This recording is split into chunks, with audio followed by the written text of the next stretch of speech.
Hello, everybody. Welcome to FabLearn Korea 2021. My name is Sung-ha Kim, one of organizers of this conference. It is my great pleasure to hold FabLearn conference at Korea National University of Education. It has been 1.5 years since we started planning to establish this digital fabrication education system in our university. Let me introduce President of our university, Jong-woo Kim. Let's listen to his greetings. 총장님 축사가 있겠습니다. Ladies and gentlemen, this is Jong-woo Kim, President of Korea National University of Education. Welcome to FabLearn Korea 2021. I'm honored and so delighted to introduce FabLearn Korea 2021 in our university. This is the first FabLearn conference in Korea. Korea National University of Education is the only national university in Korea that has pre-service teacher programs from kindergarten to secondary schools. It is also the major university in Korea that provides professional development for in-service teachers and school administrators of all levels. Also, Korea National University has leading research institutions and programs in education.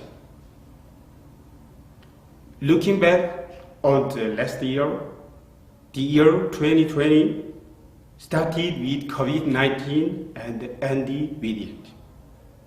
We got used to wearing a mask and to checking the body temperature with an AI face recognition system. In Korea, the first industrial revolution led by IoT, big data, and AI has been a hot topic of educational discussion in recent years. This discussion has been accelerated by the coronavirus pandemic. With pandemic, education around the world has faced unprecedented challenges because school buildings are shut down and classes are held online. Over the last year, people have become used to online classes and some students are even enjoying it. These changes in schools have led active discussions about educational changes. As we are preparing post-pandemic education, we must face with the big question: to which direction should education go with integrating IoT, big data, AI with education? Nowadays, make education is being emphasized as a new educational method for the next generation. The make movement is combined with constructivist education theory. Pepper defined constructivism as follows. I will quote Pepper. From Piaget's theory of constructivism, we came to see learn as a reconstruction of knowledge, not knowledge transfer. Learning can be achieved most effectively through the process of making things. In current situation, it is very meaningful, I think, to hold FabLearn Korea 2021 in KNUE Center of Korean Education. We want to establish our university as a leading organization for the FabLearn program in Korea. We will continue to collaborate with the FabLearn program in Columbia University and other affiliates in Asia. I often believe that FabLearn Korea 2021 will present and discuss these important issues in depth, and that this conference will provide a great opportunity for a new educational philosophy and method. Thank you. Next Curtis.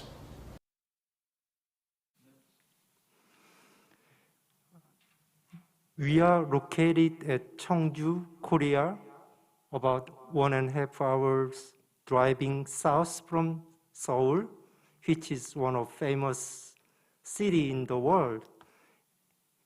Weather here today is very chilly. We had lots of snow last night, and the weather outside is very chilly, but inside the room is now much better.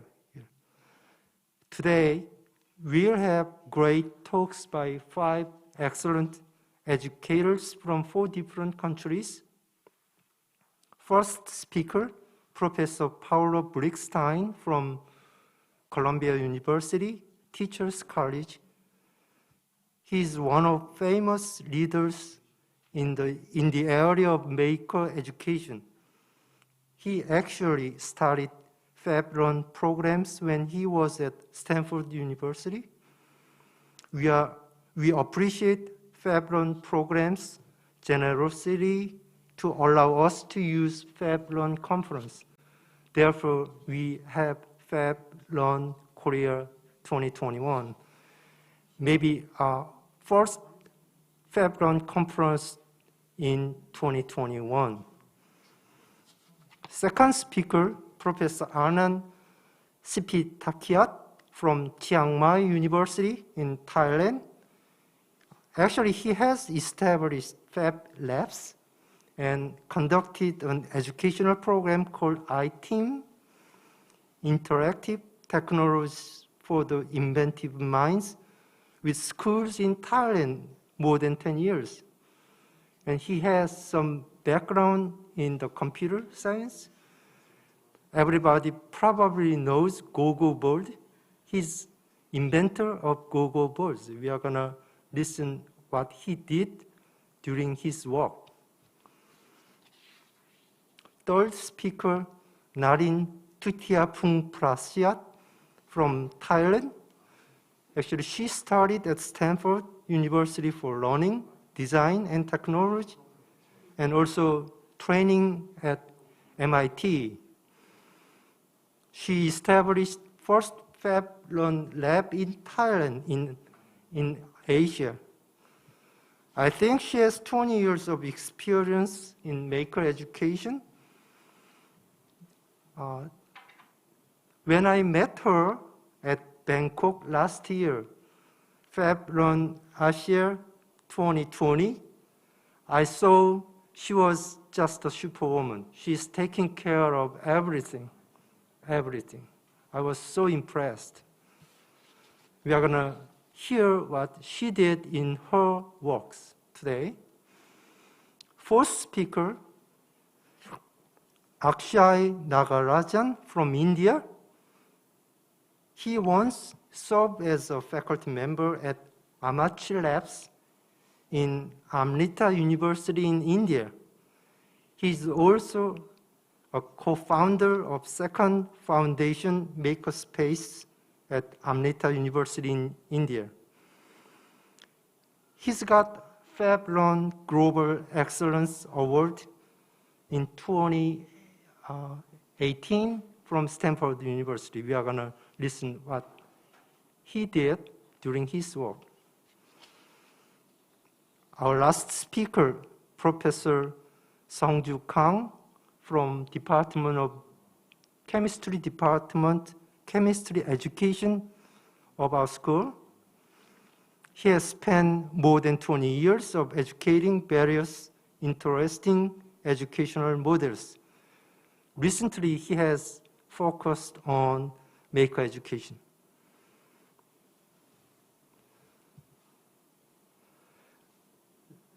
Okay, let me introduce Professor Nam-Ha Kang, who is presiding first session of our conference this morning. Professor Nam-Ha Kang. Good morning, everyone. I'm very pleased to be able to preside today's event. In order to prevent unexpected technological problems, most of today's talks are pre-recorded, while the speakers are all with us in real time for questions and discussions. Right before each talk, I'm going to introduce speaker briefly. Actually, I was going to introduce speakers briefly, but right now, Sung-Ha Kim just introduced all the speakers, details of their work. So probably I'm going to just mention the names of speakers. Given the short period of time, I hope you enjoy today's seminar or talks, and please give us questions through, if you are online through Zoom, you can type in your questions in the Zoom message box, or after each talk, you can, in each session, we are going to have a discussion time. During the time, you can raise your hand, and here from headquarters, we will open your mic and then let you ask your questions. If you are online through YouTube, please type in your questions, and we can read your questions to the speakers so that the speakers can answer your questions. Let's take it. Our first talk is going to be real time. So he's not online yet. So until we are waiting for him to be online, I'd like to get any questions if you have. I want you to check the program of today.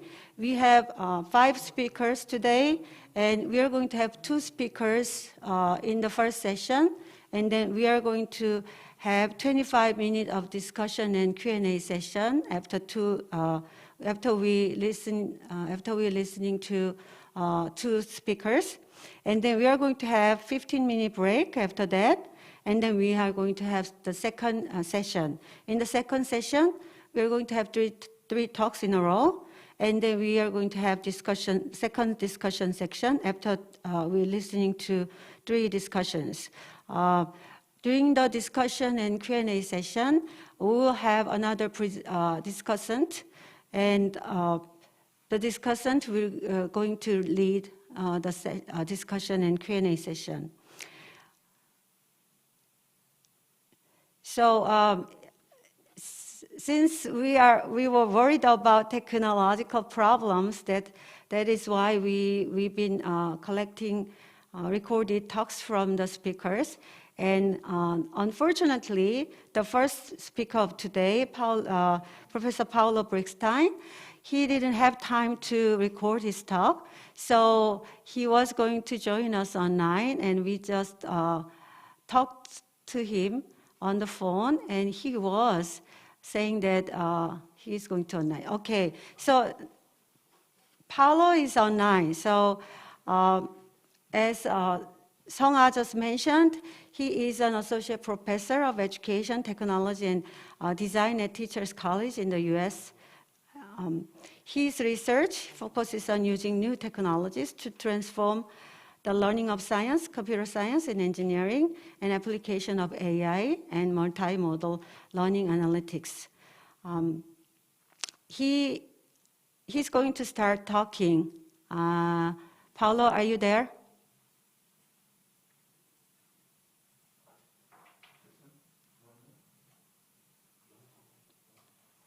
I was on sabbatical last year, and I had an opportunity to have a faculty meeting with Paulo.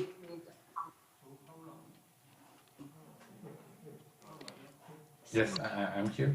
Go ahead. Hello, Paulo. Are you ready to give a talk? Yes, I'm ready. Okay, nice to meet you.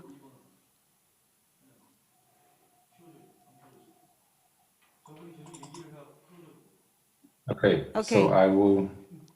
Yeah. Okay, so are we ready? Yeah. Yes, you can start talk. Okay. You can start. So just talking. give me just 1 minute to share my screen. Mm-hmm.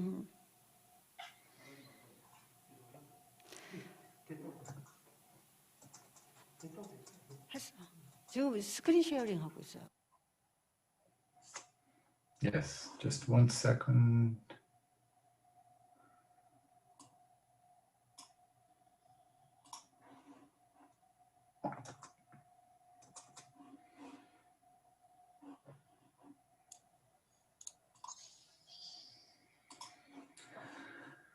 Screen share. It says here, host disabled participant screen sharing. So I think you have to give me permission to screen share. Right. 원미야, 그 코호스트 권한 드려. Can you do that? Let me try again. It still says host disabled participant screen share. Right. We are preparing. Okay.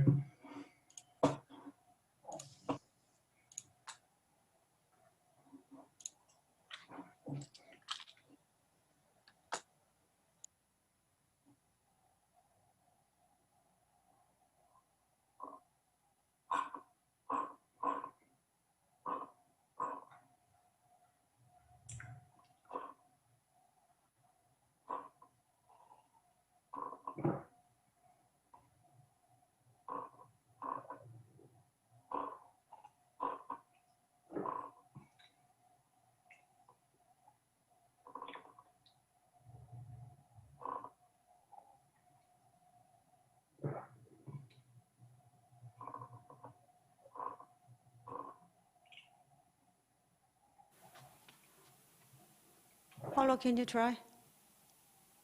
Yeah, I'll try again.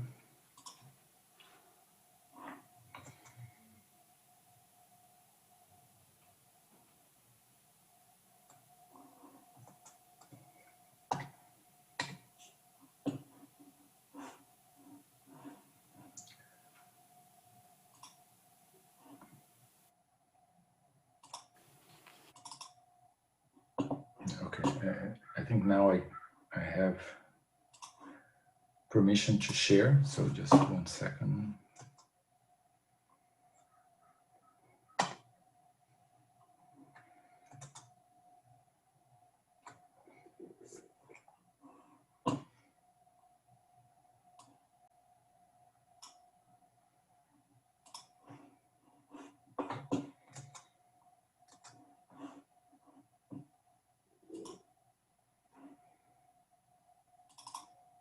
Okay. Can you see my screen now? Yes. Yes. Okay, great.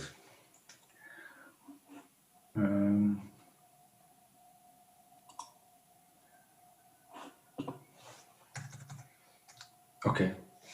So let me start my timer. So first of all, thank you very much. Let me just adjust. Okay. So I guess it's good morning for you, right? Yes. Thank you very much. Oh, no, it's good afternoon, right? Or No, It's it's good good morning. it's Right. good morning. Late Yeah. morning, I think. Late morning. Okay. Right. Fair enough. So first of all, I want to thank you very much for the invitation. It's really a great pleasure to be here and to start constructing and building and to help you construct the FabLearn, the digital fabrication, the maker education community in Korea. I've had many contacts with some of you, as you know, and it's been really a pleasure. So I want to start today talking a little bit about how education systems get built. And of course, this will, you might know a lot about this because you might be experts in your own education systems in Korea. But I wanted to talk a little bit about how they get built and how we can think about the education systems that we want to build for the future. So when we talk about education systems, we often, we should start thinking about societal needs. So what the society needs from education, and then those needs, after sometimes it takes many decades or centuries, they get translated to national standards. And those national standards get translated to lesson plans and books and textbooks and things like that. And then those get translated into teacher professional development programs. And finally, it gets to the classroom. But the main point here is that what gets to the classroom often starts with what society wants from the education system. And sometimes it's easy to forget that.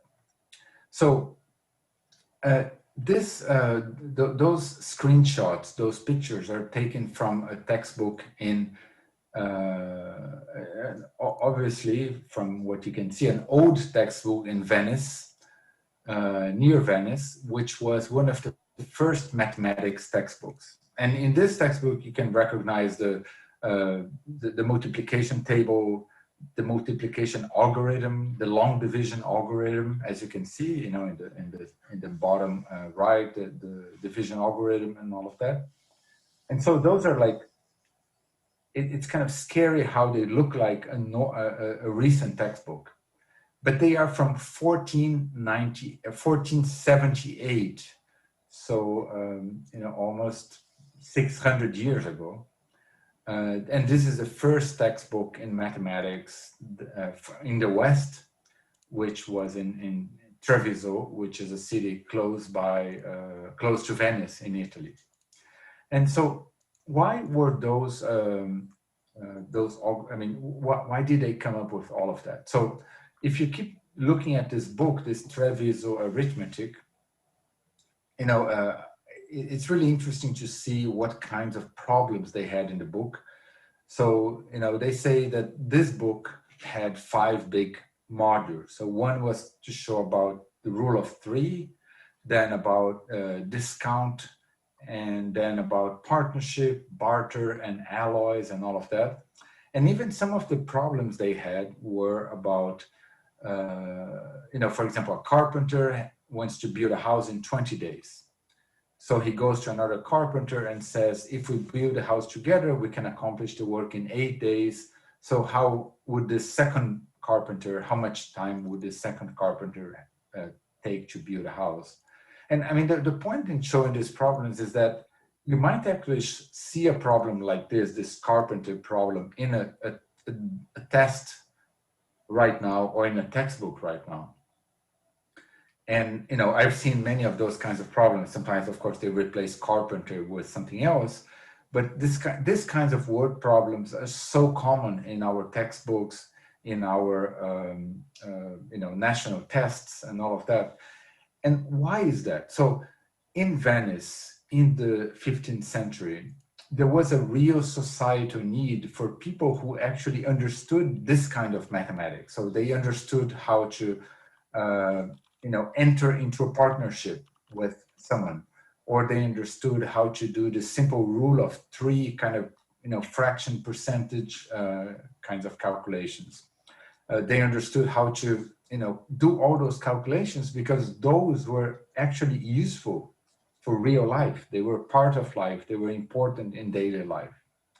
And a lot of those kinds of mathematical operations, they became codified in national standards, in textbooks, and they are still with us.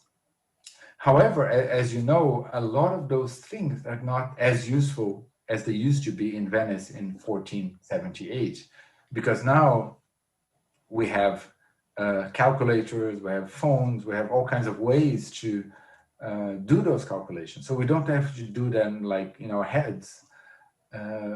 So in a way, there is this kind of weird thing that the societal needs of 500 years ago got codified into the kinds of things we teach today in schools. However, the kinds of needs we have today are very different from, 14th, 15th century Venice. For example, we need kids to understand about climate change. We need kids to understand about fake news. We need children to understand about genomics, about space exploration, about lots of things that are very different from this kind of basic arithmetic. So, the point that I'm trying to make here is that societal needs, they get codified into those very, those kinds of mathematical topics in textbooks, but we have to periodically revisit those needs and revisit what's there to make sure that people are learning what's actually useful for them. So, one way that we have done this with technology is to revisit not the content, but the methods of education. So, for example, in the 1950s, people said, "Oh, let's try to start to use new technologies for learning, because society is different. We need to update things and all of that." But instead of changing the content, instead of changing the what that people learn, people often started changing the methods, the techniques of delivering that content, even though the content was not useful anymore for most people. So TV was, said to be one of the big things back then. And then today we see a lot of kind of Silicon Valley companies trying to say, yes, we're going to use technology to teach new topics, to teach new things and all of that. But it's still the content from 600 years ago, even though the methods and the ways to teach might be different, but it's still the same kind of thing. And, from radio education to TV education to Silicon Valley kind of inspired education. But, you know, one thing that people started to realize is kind of shown in this plot is that as people started to say, yeah, let's use technology to, you know, in education, let's try to modernize education and all of that, but still they were teaching the same things, just using different methods. But some people, like, you know, this is a study done by 3 Harvard economists, they started thinking, well, what do people actually need in their workplace? What do people actually need when they go to work and they have to do stuff? And they did this longitudinal research on multiple kinds of professions, and they realized that from 1950 to, you know, 2010 approximately, that the kinds of tasks that people were doing in their workplaces, in their real lives, were, you know, changing dramatically. So everything that was routine, for example, routine manual tasks, routine cognitive tasks, things that can be easily replaced by a computer, those kinds of tasks were consistently going down over the decades, while all kinds of tasks that were unscripted, that were you know, solving unstructured problems and all kinds of things like that, those things were going up. Because of course, those things you cannot really replace with a computer, right? So, you know, after that study and many other similar studies that came about, a lot of people started to think that, you know, instead of just using new technologies to teach the old things, maybe we should start thinking about teaching new things, things that are not easily automated, things that are not easily replaced by a computer. You know, maybe you should teach unscripted communication. Maybe you should teach unstructured problem solving instead of teaching people to follow, you know, algorithms that computers will eventually be able to do much faster and much better. So yeah, before I get to Paulo Freire, so this was a really, I mean, of course, this plot is a sort of a, you know, representing a much bigger movement that happened in the 1980s, in the 1990s, and especially in the 2000s, that people started thinking, well, we need a new vision for education. We need a new vision for how we want to structure schools, because it's just not enough to keep teaching the same content, the same 600-year-old arithmetic to kids that will go and work in companies, you know, like, of course, in Korea, you have like Samsung, you have LG, you have all these companies where people don't need to do arithmetic anymore, but they need to be there to invent things, to create new things, to do, you know, to reinvent all kinds of things. And that's not arithmetic, right? That's something different. That's something else. So when kind of the world woke up to that, people started to look for what are the kind of theoretical and you know, what are the inspirations for this other kind of education, an education that instead of teaching people to do, you know, arithmetic and kind of learn how to follow rules and learn how to do the, you know, the exact same stuff, an education that is preparing people to invent, to create, to do different kinds of things and all of that. So sorry about that. So one of the important inspirations that people found was Paulo Freire. So Paulo Freire, you might know, was a Brazilian South American educator that was very active in the 1960s, 1970s. And a second inspiration was Seymour Papert. So I'm going to talk about those two for the next 10 minutes. So what was Paulo Freire's vision? And let me just drink a little bit. So Paulo Freire's vision for education was that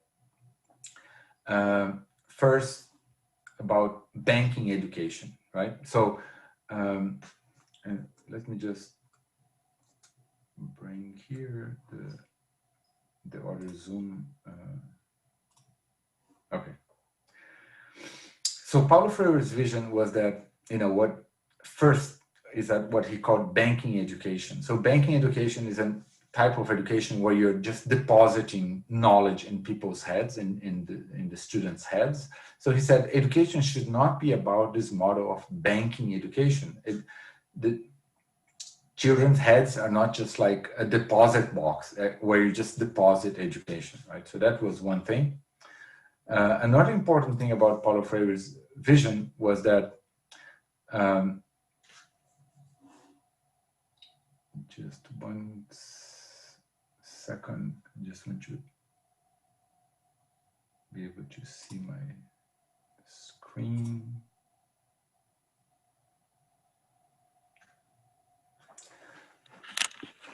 Good, okay. So another part of Paulo Freire's vision is this idea that education is political. So education is not neutral. It's not just like something that you do disconnected from the world. So it is a political act.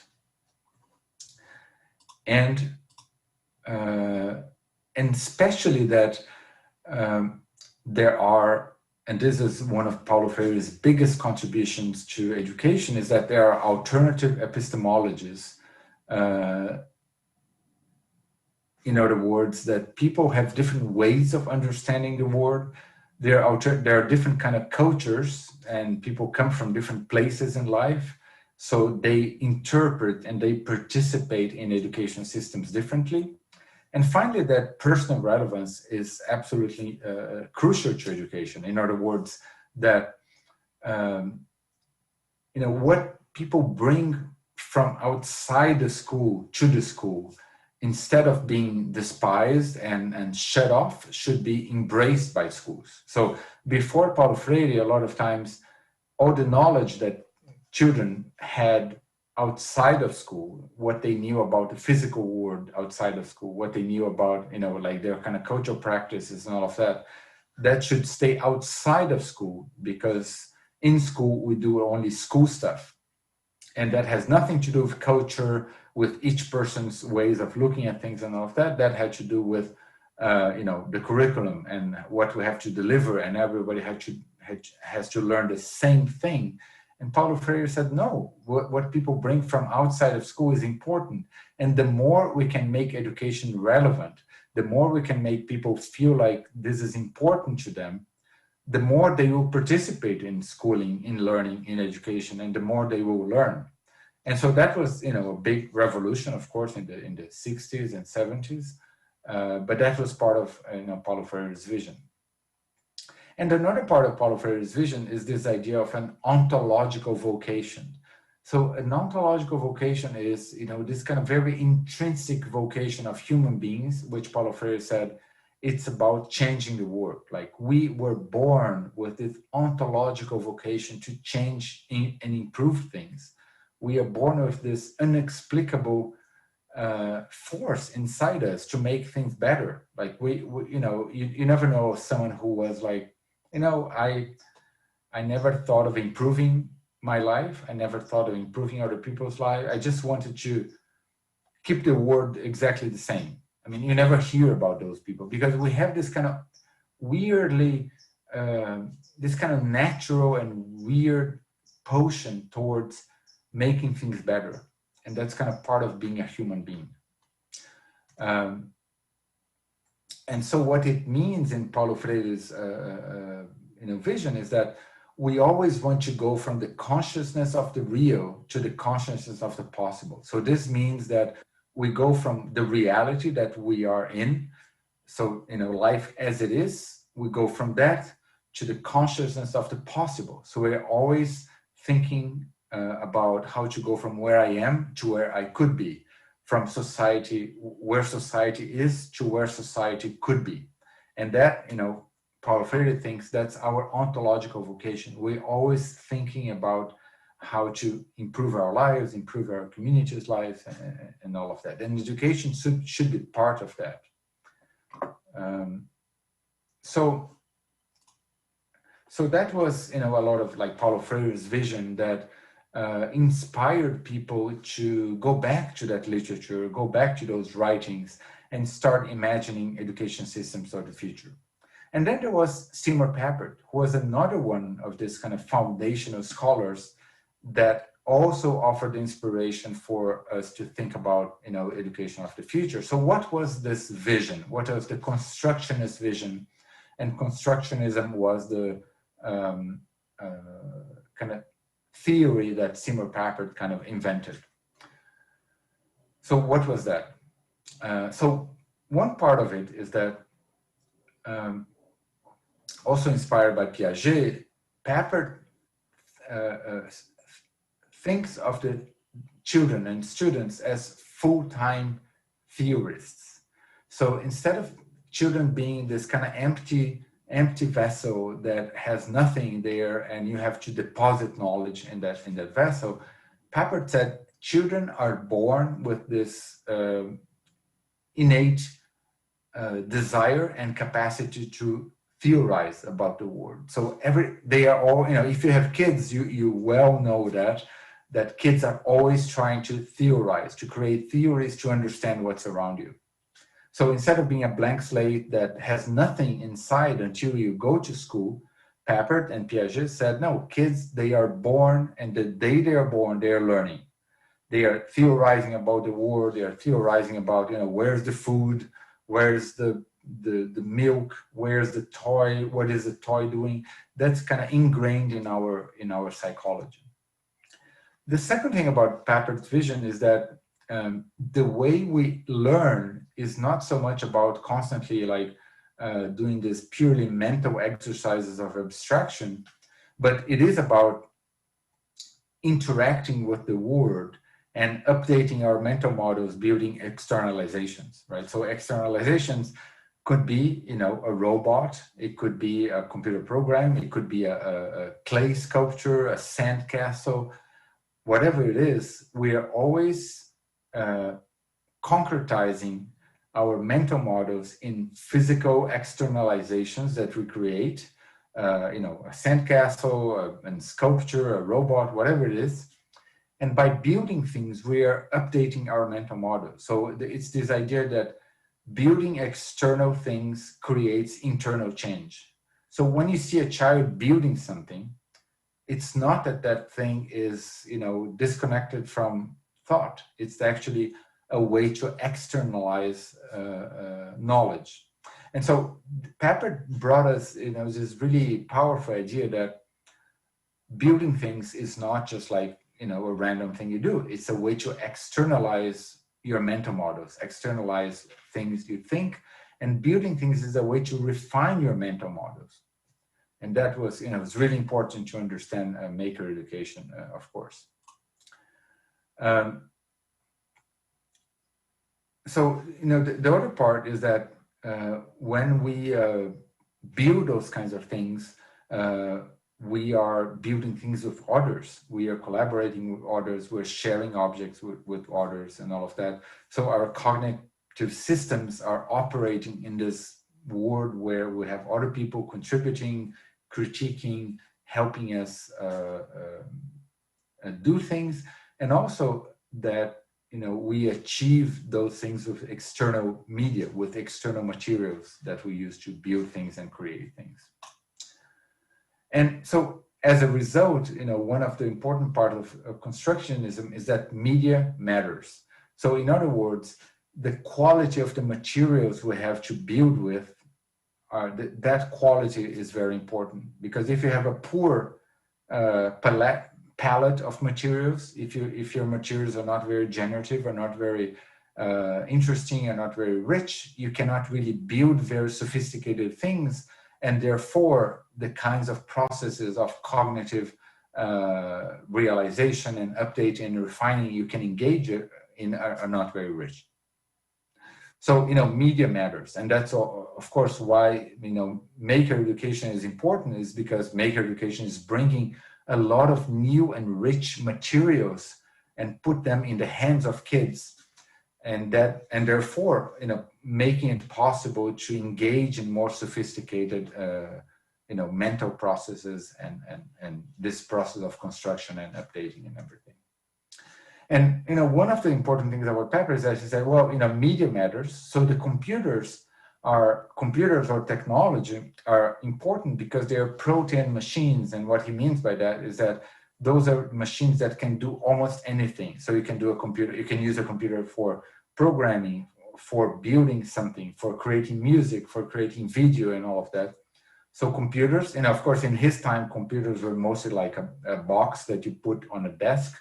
But now computers are inside 3D printers, laser cutters, like stuff for robotics and all of that. And those are all computers, right? And so we have to understand it more like holistically as well. And another part of what Papert said is that what we learn is a historical accident. So it's in the sense that what we learn is a function of the technologies and the knowledge that we have so far, and then we codify that into curricula. But actually, there are lots of important things that we still don't have codified in curricula, and that new technologies can help learn unimaginable things. So of course, one of the things that Papert worked a lot was on programming, which was unimaginable in the 60s and 70s and 80s. But there are lots of new things that we can think about. For example, bioengineering, biochemistry, machine learning, AI, space science, genomics, and all of that. So an important part of what Papert says is that we should think of computers and technologies, and I include in that makerspaces, not as places where we will have kids learn the exact same things they have been learning for 500 years, but places in which they can learn all the new stuff that science has discovered, that engineering has discovered, but those kinds of things, they need a different kind of learning environment, right? You cannot learn bioengineering in a lecture environment. You cannot learn machine learning by, copying stuff from the blackboard. So, a lot of those kinds of things you learn not by teaching, but by constructing. You cannot think of learning machine learning by just being lectured at. You cannot, think of learning biochemistry by being lectured at, or space science by being lectured at. So a lot of those new things that we want kids to learn, they are things we should learn when we construct things and not when we simply attend a lecture or hear about them. So what I mean is that a lot of the new things that we have to learn in the 21st century, they are things that are learned by constructing, not by being lectured at. And that's why makerspaces are even more important than what you imagine, and that's all like why the FabLearn community and all of that are all even more important than what you think about, because it's not just about, we need to give kids an opportunity to learn some engineering and all of that, but they are effectively, the school of the future, because they are a learning environment where you can learn all of those new things that I just mentioned and more in a radically different way.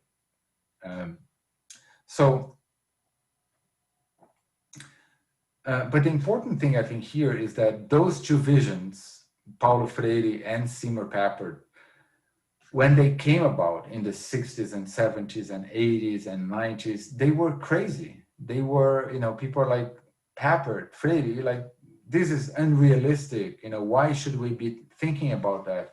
Why should we be considering, having all these different things? Like, we should teach people arithmetic. We should teach people how to do math, how to do all this basic stuff. And they said, okay, you're great people, but you're a bit crazy, Papert, until they were not. So they were considered crazy, but then in the 90s, in the 2000s, people started to understand that they were actually right, that a lot of the things that we talked about in terms of what kids should learn, what the societal needs are, and all of that, they were exactly right. So, people came back to this plot and say, oh my God, like Papert, Freire, all these progressive educators, they were right. We're teaching for a world of, that doesn't exist anymore. So all these routine things, all these things are being automated by computers. So every country in the world, and I'm sure South Korea as well, was like, we're teaching all these things to kids, and those skills are now being done by computers 100 times faster, why do we keep teaching those things to kids? And a lot of times, you know, the answer was, oh, because they are in the national tests, because they need those things to get into university and all of that. And then a lot of people started thinking that, you know, this is really, it's not going anywhere. We need to build a new education system that really teaches the stuff that people need for a world in which unscripted communication, unstructured problem solving, and all kinds of things like that will be more and more important. So, you know, a lot of countries started to do that. This is, you know, just to mention a few, in the US, in British Columbia, in Canada, in Finland, people started to think about, let's rewrite our national curricula to teach the things that people actually need in the 21st century.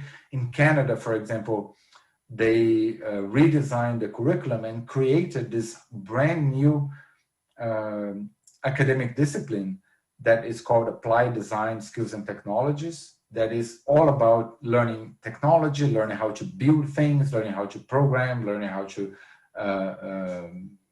you know, learn about all these tools that you would find in a makerspace. And this is, as you can see, it's a mandatory class from kindergarten to 9th grade in Canada. And that has been happening all over the world, right? And I think it all goes back to a little bit of, you know, this plot. But I want to kind of conclude talking about why I think this is important. And I think, you know, this kind of goes back to that book in the arithmetic of Treviso in Italy in 1478, where we're teaching kids how to do addition and multiplication and division and all of that, is that those societal needs, they have been codified into national standards, and they are with us up to now. We need to think about what are the societal needs that we want for education, and encode them in our education systems, in our national standards, just like, for example, Canada is doing with this new discipline of applied design skills and technologies. And we need to kind of be brave and think that, yes, we know that arithmetic is great. We know that lots of things that we have in our curricula, in our national standards are great and they're important, but it's not really about what's important. It's more about what's a priority.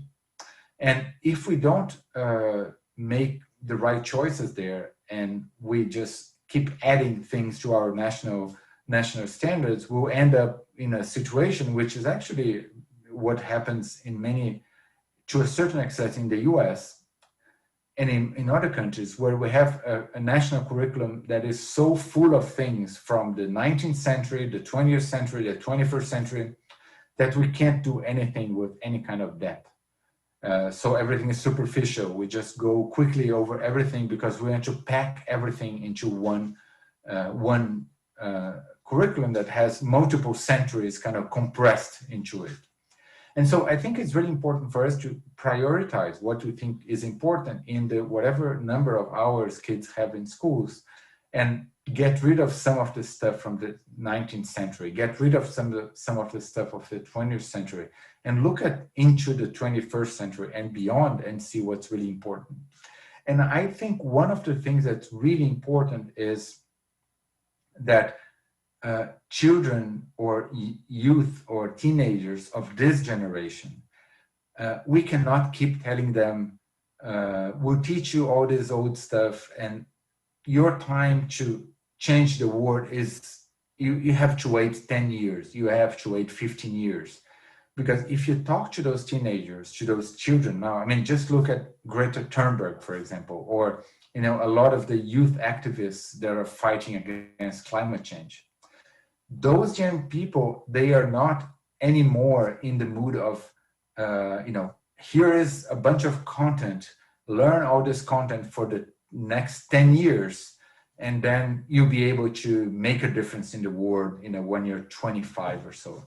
Young people now, they want to make a difference now. They want to change the world now. They are increasingly concerned with global inequality. They're increasingly concerned with global warming. They're increasingly concerned with violence, with racism, with all kinds of issues. And maybe differently from our generation, they want to make the difference now. They want to help, alleviate global warming now. And the more we feed them the knowledge of the 19th century, the more they will feel a sense of disconnection from school, the more they will feel a sense of alienation, and the less they will engage in schooling, in education, and all of that. So if we want kids to come back to education, to re-engage in schooling, we have to radically rethink the kinds of goals that we have, the kinds of contents that we have in schools, and remember that in the end, this is all about building the DNA, building the very foundation of the societies that we want in the future. So education is, of course, about teaching and learning and the content, but the content is essentially the DNA of our future societies. So we have to think very carefully about what we want those societies to be and reverse engineer them and teach what kids today will need to build the world of tomorrow. So thank you very much, and looking forward to your questions. Thank you. Thank you, Paolo. It is a good start to talk about the future of education, and it's a very challenging idea that Paolo just presented. Let's move on to our next talk. Now, our next talk is by Professor Anand. He's a professor of engineering at Chiang Mai University, Thailand. He directs the Teaching and Learning Innovation Center at the university. Anand focuses on designing technologically rich learning tools such as Gogo Board that have allowed students to explore areas including robotics, interactive art, games, agriculture, and community development. Anand has established Fab Labs and conducted an educational program called iTeam, which is interactive technologies for the inventive mind, with schools in northwestern Thailand for more than 10 years. Anand operates his laboratory as a public makerspace.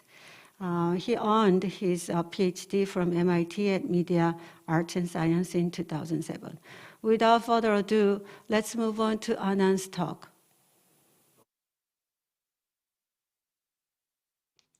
Hello, everybody. My name is Arnand Sipitakiat, or Roger, and I'm very honored to be here to speak with you today. Although it's a virtual event this time, I hope that one day, maybe after this pandemic is over, we can have a physical event and then I can visit you all in Korea. So let me introduce myself a little bit and tell you a little bit about what I do. So I work at Chiang Mai University, that's in Chiang Mai in northern Thailand, and I teach at the engineering school there. So I teach things like embedded systems and programming and things like that. So my background is, I'm a tech guy, but I also run a research lab called Learning Inventions Lab as well. And that's where my interest in learning comes in. So I've been designing technology for learning in the past 20 years. So I have a degree, my PhD is in sort of fusing learning with technology. So that's always been my interest. And I am now also directing a new center at my university called the Teaching and Learning Innovation Center. So that's a little bit more towards the policy, training university professors, 21st century learning, that type of thing. So, in recent years, I've been involved a little bit more on the learning side than, the tech side of things. Anyway, so today, my talk is about Fab Labs that perk versus Fab Labs that work. Now, let me show my face a little bit. I think they say this is, a little bit better when you see my face when I talk. So Fab Labs that work, I will try to define what I mean by that a little bit by showing some examples. And Fab Labs that perk. So the term perk, I choose to define, a pattern that I often see in projects that involve technology in education. So, when you introduce things like computers to schools or maybe robots or in this case, Fab Labs, there's a pattern that schools go through in adopting those technology. And I think that's an interesting aspect to look at, and that will be the main topic of my talk today. So let me start by defining, what I mean by, things that work, because that's kind of like the goal of what we're trying to do with schools. And I'd like to do that by telling a story, that I've been telling for the past 20 years. So this is a story about what happened at a school in remote Thailand. Now, this was the year 2000, so it's been 20 years. And, so I basically spent 6 weeks at this school as a graduate student. Yeah, that's a picture of me back then. And, the goal of my, research work back then was to study how students in rural areas can make sense of programmable devices, like the Lego Mindstorms, which has just came out. This is the very first version of the programmable bricks that Lego sold. So this just came out, and we were wondering how students in rural areas can maybe adopt this technology and apply that to their daily lives. So I was, thinking about things like they would use it to improve agriculture, help their parents with their rice fields and things like that. So that's what I was working on. So anyways, my particular example that I want to highlight here is with a student. Let's see, this 14-year-old girl, which I have been helping her on a science project. So the project was about controlling lights in a room. So I introduced her to a simple relay circuit, which is basically an electric switch that you can control with the Lego brick. So we did that project, but the interesting part that happened came later because this girl, her house has a fish farm, and she has come up with a very innovative way of integrating or applying what she did at school with this fish farm. So the fish farm presented a problem to this student because this fish farm is located about 1 kilometer away from her house. And if you notice, there's that purple light there. That light is to attract insects, which will then fall into the pond and become food for the fish. So her role in her family is to go to the fish pond every evening and turn on this so-called black light, the UV light, so that it will attract insects. And then, because insects do not come all night, they only come, during the evenings. So after turning the light on for about 2 to 3 hours, she'll have to go back there again and turn the light off. So it's 4 trips, 2 round trips each day. So that's about 4 kilometers. So you can imagine for a 14-year-old girl, that's a lot of walking. So she came up with this idea, that maybe she can apply what she have learned at school for this problem. So we designed this together. So she used her relay circuit that she used for a science project before to control the black light. And then the Lego brick was connected to a light sensor. So we created a very simple program that said, when, it became dark in the evening, just turn on the backlight and wait for 2 hours and then turn it off. So that basically automates the whole process, and she didn't have to walk to the fish pond again. So here are some pictures.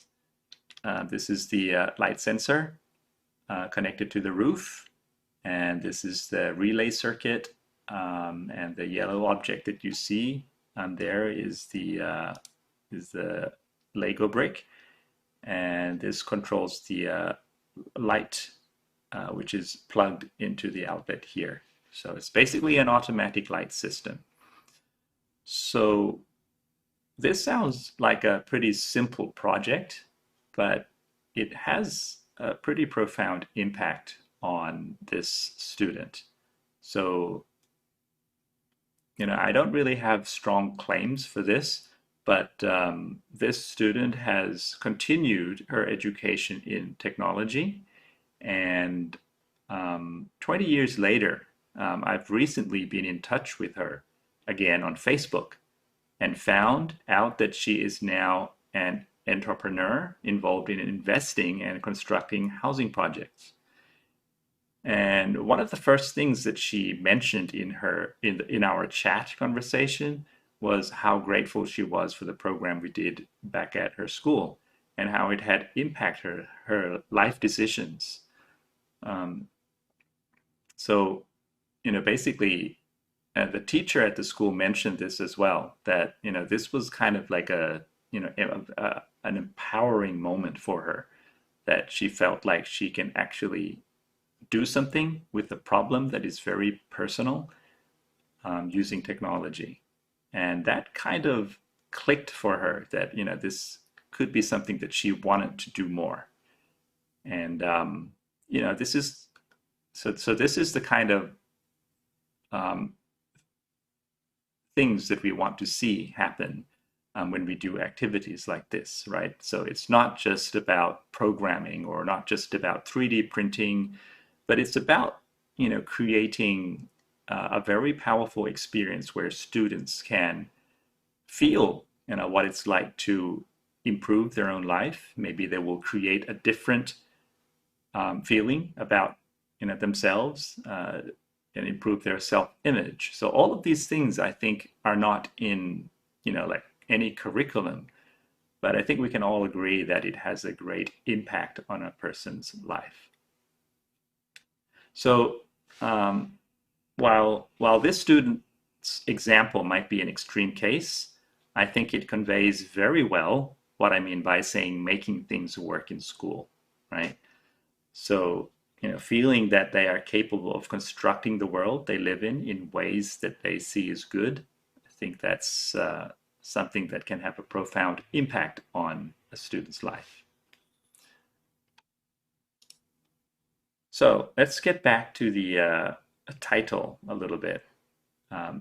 So I'm going to get to the perks part of it. And the graph that you see here is the what I call a perks curve. It defines phases of technology-led educational initiatives, basically. So the vertical axis is the level of expectations, and then the horizontal axis is time, right? So the perks curve essentially shows that projects like Fab Labs usually start with this hump, right? So it will start with an initial excitement phase. This is, sort of the honeymoon period where people feel the potential of what a Fab Lab can do for their schools, what it can do for their students, like it's something new, very exciting. And after a while, we enter this second phase, which is a temporary despair, right? Where people appear to lose interest a little bit. Maybe they feel that perhaps the promise that was exciting in the beginning was not entirely true. There are so many obstacles to that. So this is a dip here.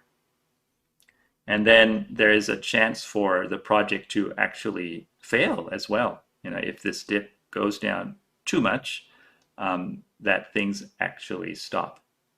But most places will go through the third phase, which is the sustainable long-term commitment phase. So the excitement won't be as high as the initial phase, but this time, if you actually get there, you will see long-term benefits of the initiatives or the technology that you are working on. So this behavior is actually quite common. You might have known of the hype cycle by Gartner. It's a very good example of a similar pattern. It defines how technology is adopted by industries. So if you look, you can, the hype cycle basically tells you which innovation is in which phase. And the dip phase isn't necessarily bad.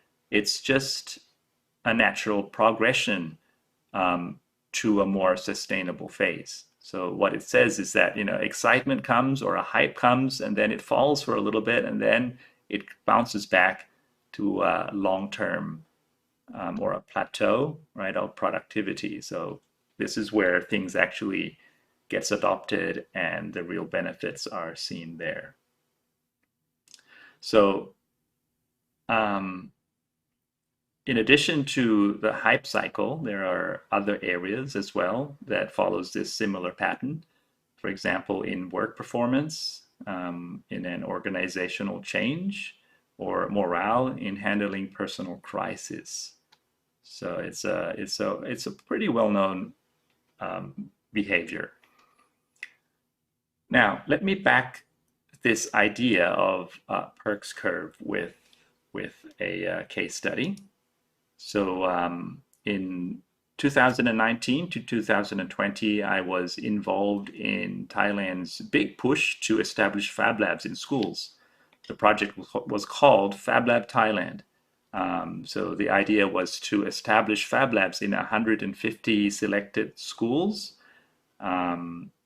These schools were given, decently equipped Fab Labs, and I was in charge of 15 out of these 115 labs, which were located throughout northern Thailand, where my university was located. So this is a map that shows you where the schools are, and Chiang Mai is here in the city. So it's about, a 3-hour drive to the furthest away school.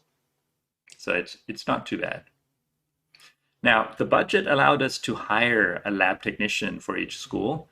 So we trained them for 1 full month to make sure that they can help us facilitate lab use at the school and become our coordinator as well.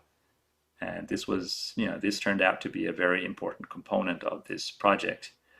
We helped each school plan the design and construction of their Fab Labs. So we explained that Fab Labs don't have to look like a traditional workshop.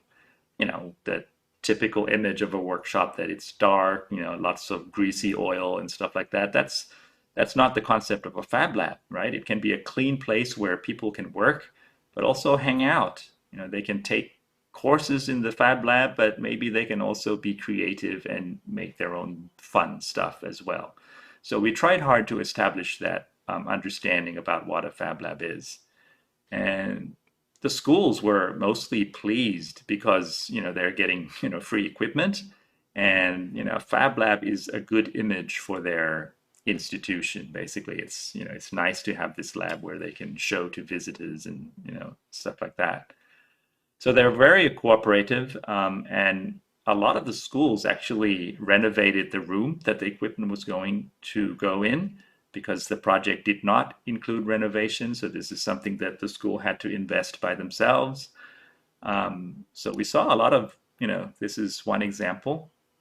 So this was a nicely, decorated room. And in addition, we launched the project by running a series of workshops, which people were eager to attend, and, things started off very well. So I would call this the honeymoon phase, right? So this is the first phase of the Perks curve. Smiles everywhere, basically. Now, okay, so what happened after that? So I would say that the next couple months was, when we entered phase 2. So things gradually, entered phase 2 because teachers were busy in general, right? A few teachers found it was difficult to figure out how to make Fab Labs fit in their school. Some schools left the lab to our lab technicians to run. A few lab technicians resigned.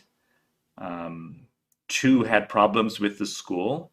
They were fighting, things like that. And 1 even stole a few laptops from a school as well, which were later returned, but things were definitely stressful. So I'm not saying that it was all bad.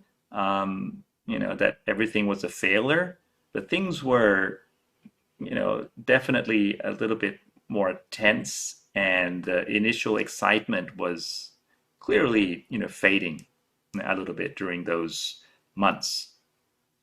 So entering phase 3, things started to pick up again when we worked on projects.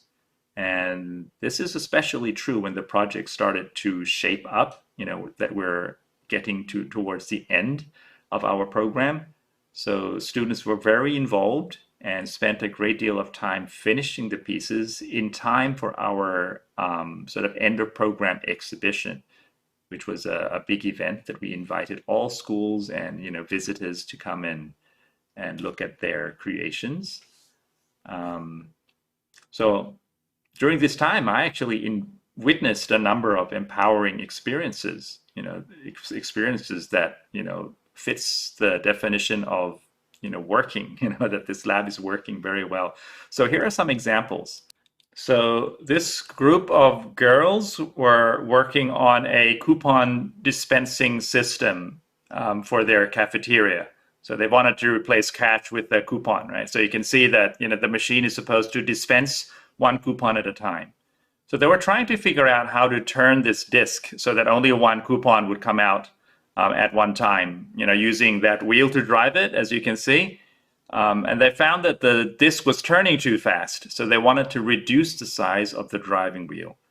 So suddenly they wanted to use a smaller wheel to drive the disk. So the question was, how much would this slow things down? So with a bit of a challenge from myself, they tried to calculate how slower this disk would turn if they reduce the radius of the driving wheel. It's actually not a hard problem, but it's also might not be immediately obvious either, right?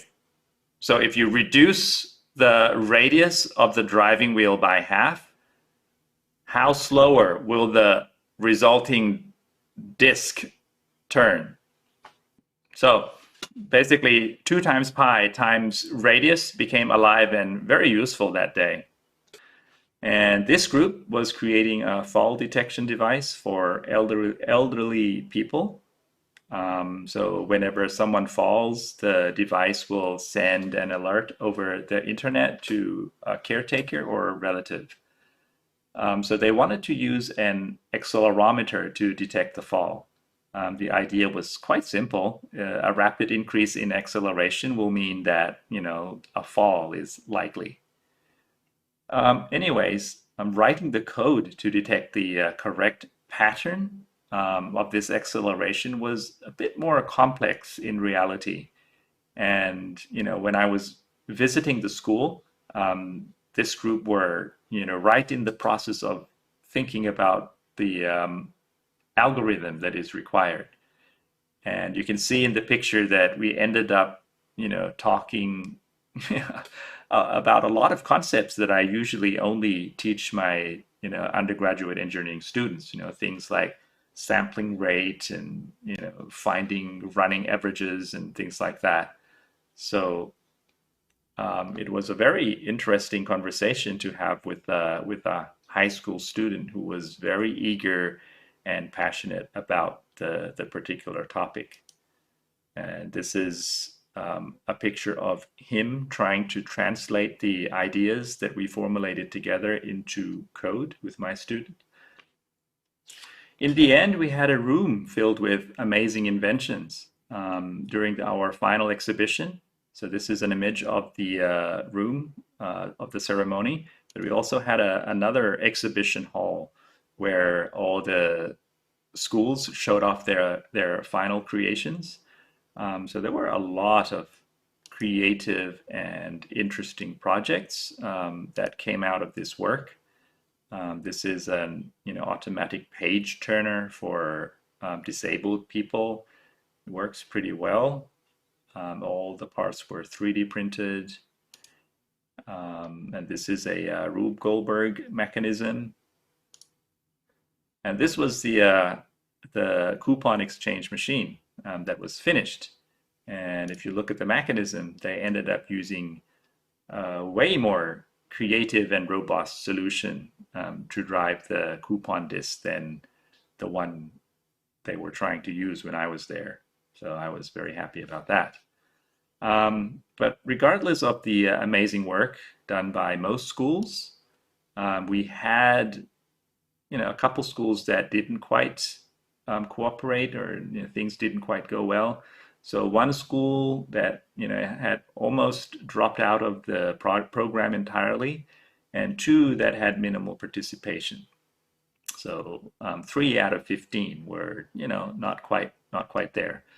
After the project funded ended, only about half of the lab technicians continued their work at the school. So some resigned to get other jobs, and the schools didn't have funding to continue hiring. And the Fab Labs at the schools themselves has also evolved in their own ways as well, depending on the school's policy. Some are more active than others. Some became a bit more part of traditional science class, whereas some focuses more on after-school program. So it's very different. So to conclude the main points of my talk today, I'd like to highlight the following points. So for educational interventions, especially ones that involve an emerging technology, they often progress through an initial excitement phase, right, followed by a decline, and continue to a long-term steady state, like I have stated before. And the point here is to say that this is a natural progression, right? So you can expect an excitement and then a fall of excitement, which is not a bad thing.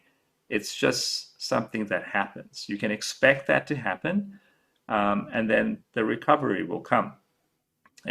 Sometimes it's not automatic, and like I said, sometimes when the excitement goes away, you can actually, the project can actually fail altogether. So I've seen some cases of that before, but usually, people will find, a long-term kind of, commitment to what they want to do with the technology. So as educators, I think we should be cautious not to become overly excited about an emerging trend, right? Because we know what's going to happen. But we also shouldn't dismiss an innovation just because it's losing interest. And the second part, I think, is important because, sometimes you say, oh, this is a hype, right? Maybe AI is a hype. It'll go away. And maybe after a while, you will actually see interest falling. But that doesn't necessarily mean that it's invalid or it's actually going away. It's just going through this progression that, eventually it'll find its place in schools. So the recovery and long-term realization of an intervention depends on at least 3 factors. So the first is the value and relevancy of the tool or approach itself. In this case is Fab Labs. So are Fab Labs useful for what the schools see as important? And I think in most cases it will be yes, but maybe in different ways, in different directions. The second part is the socio-cultural factor. And this is mostly the mindset of teachers, right? So if we have a teacher who has, a good understanding about what is important versus a teacher who's a little bit more traditional on teaching, things will turn out quite differently. And sometimes parents has a say in this as well. And lastly, the institution factor plays an important role as well. For example, do you have continued funding? Do you have support to maybe integrate some of the activities into, other classes? So all of these factors play together in how the intervention plays out in the long term. And lastly, individuals can, and most often do, have significant impact on the long-term evolution process. despite the surrounding factors. So we've seen how a single passionate teacher can have a great impact on the whole project at the school. And this is a picture of one of those teachers. So having just one person who's extremely passionate, really wants to do good things, often makes a huge difference in how things turn out. So the lesson learned here might not be universal, but I hope that they provide valid insights for if you find yourself involved in educational initiatives that bear resemblance to what we're talking here, and you can probably anticipate a similar pattern of excitement that people go through. So that's it for my talk. I hope it's useful, and thank you for your time. Thank you, Anna, for your talk. This is very interesting talk, and the specific examples that you showed us is very attracting. And the pearl curve is also very impressive, and it's from my own experience. It's been the way the new technologies has been experienced in schools.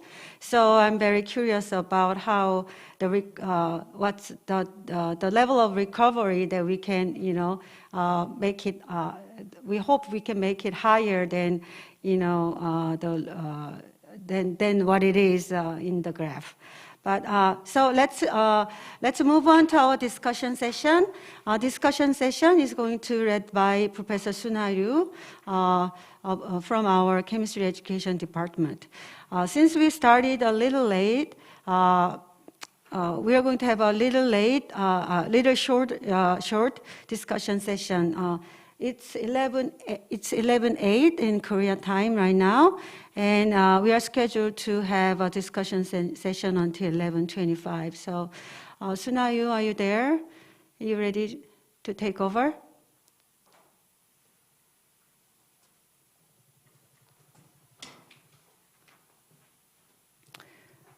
Is mic on? Sorry. Okay. Yeah, my mic wasn't just off. Okay, so hello, my name is Suna, and I really feel honored to take a role as a discussant today. So let's have some questions from participants today. So is there any question?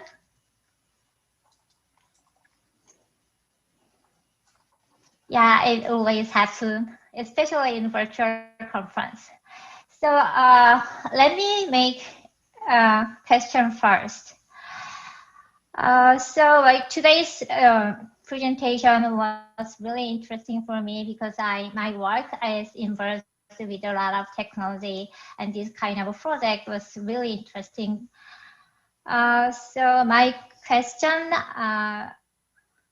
is for Paulo, is that it was really interesting to hear that you made a connection between critical pedagogy, the notion of critical pedagogy and asset-based education with some of the notion of maker education in terms of like skills and 21st century competence that needed for our students. It was really interesting, but I was just wondering about the kinds of ways of making assessment. Because what if we just wanted to make a shift from our traditional way of education to the new innovative of using new technology for innovative things, but people still want to see what kind of improvement or what kinds of development students really can make when they are involved in a new kind of technology. And so what kind of assessment or what kind of test we can take when we wanted to use this kind of, for example, like the maker approach in the classroom setting. Thank you. That's a great question. So can you hear me okay? Yes? Yes, yes. Yeah, so that's a great question. And I think, there is no short answer to that, but I think one part of it is that, when as a society we start demanding more complex skills and more complex competencies from people, we also need to be prepared to the fact that those things are intrinsically more complicated to be measured. So, for example, if you want to test, if you think that medicine is about giving people pills, and you can give the right pills or the wrong pills, that's probably easy to assess. But if you want doctors to do like heart surgery or brain surgery, I mean, that's a lot more difficult to train and a lot more difficult to assess, right? But we do want people to do brain surgery and heart surgery and all of those things. And now we want that not only in medicine, but we want people to build software, to build AI, to build computers, to build all kinds of important things and complex things, and not only in technology, but in all areas of human activity. And if we want to live in a world in which we are training children to do those complex things, we also have to be prepared to build more complex forms of assessment that are not multiple choice tests. So of course, multiple choice tests are widespread because they are cheap to be administered and to be measured, and you can easily quantify them and all of that.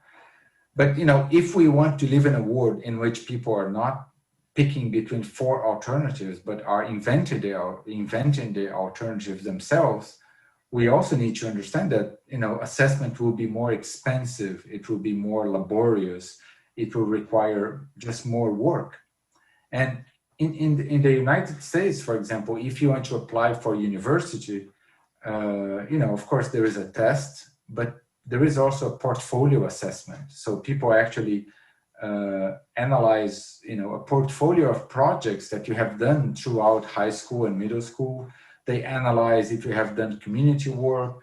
They read your essay, and there is a test, but there is all these other kinds of things that are taken into consideration when you get to university. So I think,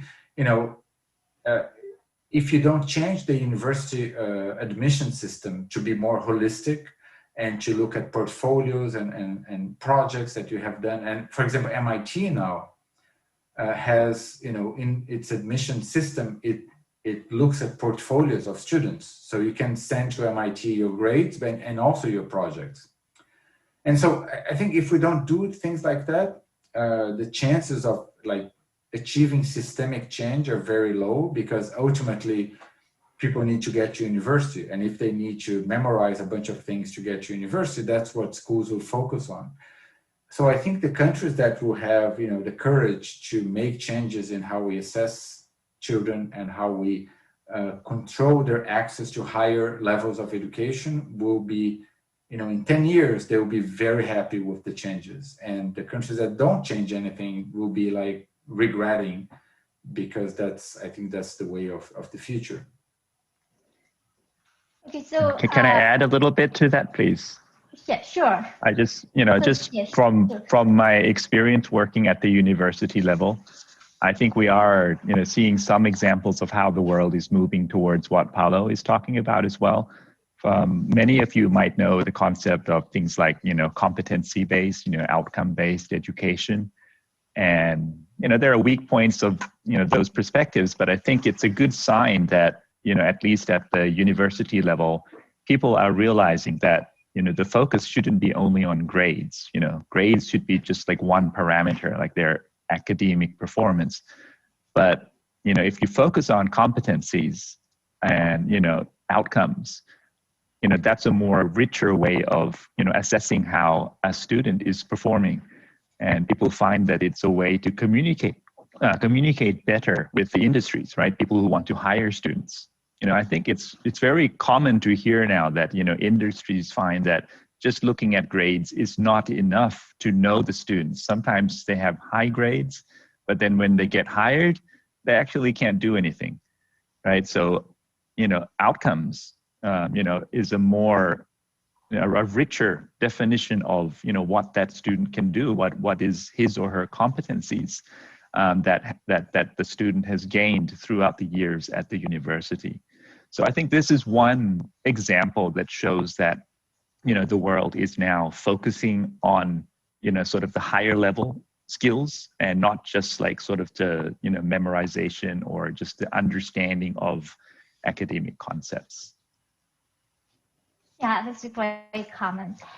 So is there like a specific example that maybe one of you use for your one assessment to assess students at higher level 21st century based competence instead of just testing their programming skills or like memorize the textbooks or anything? Like a particular example that like the teachers just can bring into their classroom? Well, I think one kind of like concrete example is that more and more the way we work is we are surrounded by tools. We're surrounded by computers, by digital fabrication machines. But like, even if you think of a regular job, you always have a computer in front of you. You have a computer in your pocket. You are connected to the internet, so you have this kind of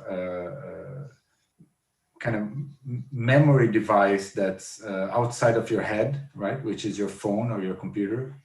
So every time anyone is doing any kind of meaningful work, you're always kind of connected to this network of objects that are kind of external memory objects or external calculators or external objects to make you a better illustrator, a better designer, or whatever it is that you do. So it's kind of weird and borderline crazy that when we test kids, we say, okay, now I'm going to isolate you from all the tools that you have in the real world, in your real job, in your real life, and I'll give you questions, but you cannot look online, you cannot look at your phone, you cannot look at your computer. And then, oftentimes kids ask, but why? Like, where how is that realistic? And then people say, well, if you go to a desert island, you might not have a phone, but that's like a 1 in a billion chance, right? That you ever will wake up in a desert island with anything and you have to do math, by yourself and all of that. So I think, it's very interesting because when, 50 years ago, we actually had very limited tools around us to do cognition. We had maybe, pen and paper and all of that, a ruler and books. And, maybe you can arguably say, yeah, that's kind of hard to carry around like 500 books with you. But now we have these tools, in our pocket. So the idea that testing people is about isolating them from the very tools that they need to do the work is kind of ridiculous, right? So I think, just one last concrete example is that a lot of times we see kids that are not good at being tested, right? So we put them in testing situation and they freeze and they are stressed and they're like sweating and they're not good at being tested because of, it's not because they're not smart or they don't know. It's just that you're putting them in a very artificial situation that's very stressful and all of that. Often, I see kids that are terrible at being tested, but then when you put them in a fab lab, in a makerspace, and you say, okay, let's invent something together, they are like the most amazing engineers, they are amazing programmers, they can do incredible things because they don't perform well in tests because they are not good at that kind of high pressure kind of space. But if you put them in a low pressure space where they can express their creativity, their ideas and all of that, they turn out to be amazing. And there was a school in Thailand where, that Roger Arnon knows well, where there was this kid that was not a great student. And then because he loved music, he loved, all things music. And then when he went to the makerspace and he started building his own guitar in the makerspace, teachers realized that he was able to concentrate, he was able to do work for extended, for many, many hours. He was creative, he was smart, he was like capable of doing very sophisticated work, but he wanted to do things around, like in an environment that was nurturing, that was interesting, that was related to things he loved. And he built this amazing electric guitar in the makerspace. But if you look at him in the normal classes, he would not impress you, not because he's not smart, but just because the classroom is a place that privileges certain kinds of skills and performances that not all kids have. And just to complement Paulo's ideas, I'd like to share an interesting statistics. So we've, because of the COVID-19 situation, the university in Thailand, we have to teach online for a little while. So we have done research about, how professors are dealing with, this teaching, and especially online examination. And we found out that the #1 concern of university professors, we have 2,300 professors. So their main concern is cheating in doing online examination, right? This is like the #1 concern. Now it's interesting to see that, I'm running the Innovative Learning Center, right? So I sort of know, professors who are more progressive, who do like active learning. So I contacted those groups. So that would be about 8 to 10% of all our professors, about 150 to 200 professors who are doing more towards the progressive education. And the concern there was almost non-existent. So I asked them why, aren't you scared of, your students cheating? And they said there's nothing to be afraid of because they do open book examinations, it's all essays, so it doesn't matter if they look at each other's work. And some of them even say that they don't actually have any summative examination. It's all evidence-based, it's project-based, it's presentations, authentic assessments. So it's not a concern. So that's just what I wanted to share. That it's very interesting how the concerns of people who are doing the traditional, memorization, and people who are doing innovative learning, their concerns are very different. Yeah, that's a really great comment. So here is the related question. So a question from, his name is Songchae Moon, because he just wrote his question in Korean. So let me just translate a little bit. So he asked about a balancing between kind of the real experience about doing project-based or the maker education and things that actually required to do. So for example, the Paulo had an example about the simple calculation problem, like a 2 + 2, 2 + 3, and things like that. But it actually is not a great skill. It might not be a great skill in this society, for example. But he actually thought that there is always some basic skills to learn something better or to engage in a real project, experience-based and project-based learning, a maker education. So what would be a good way to balance between the basic skills or basic things that is necessary and engaging in a real relevant work, project-based work or the maker-based education or a new technology thing? That was his question.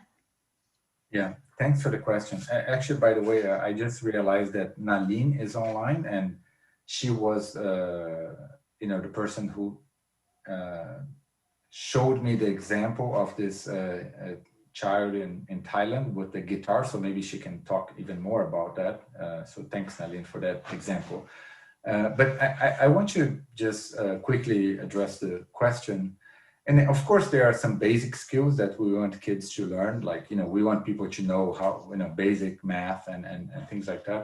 But I think it's about the priorities that we have. So of course, we want to dedicate some time to basic skills, to knowing what addition is, subtraction is, those kinds of things.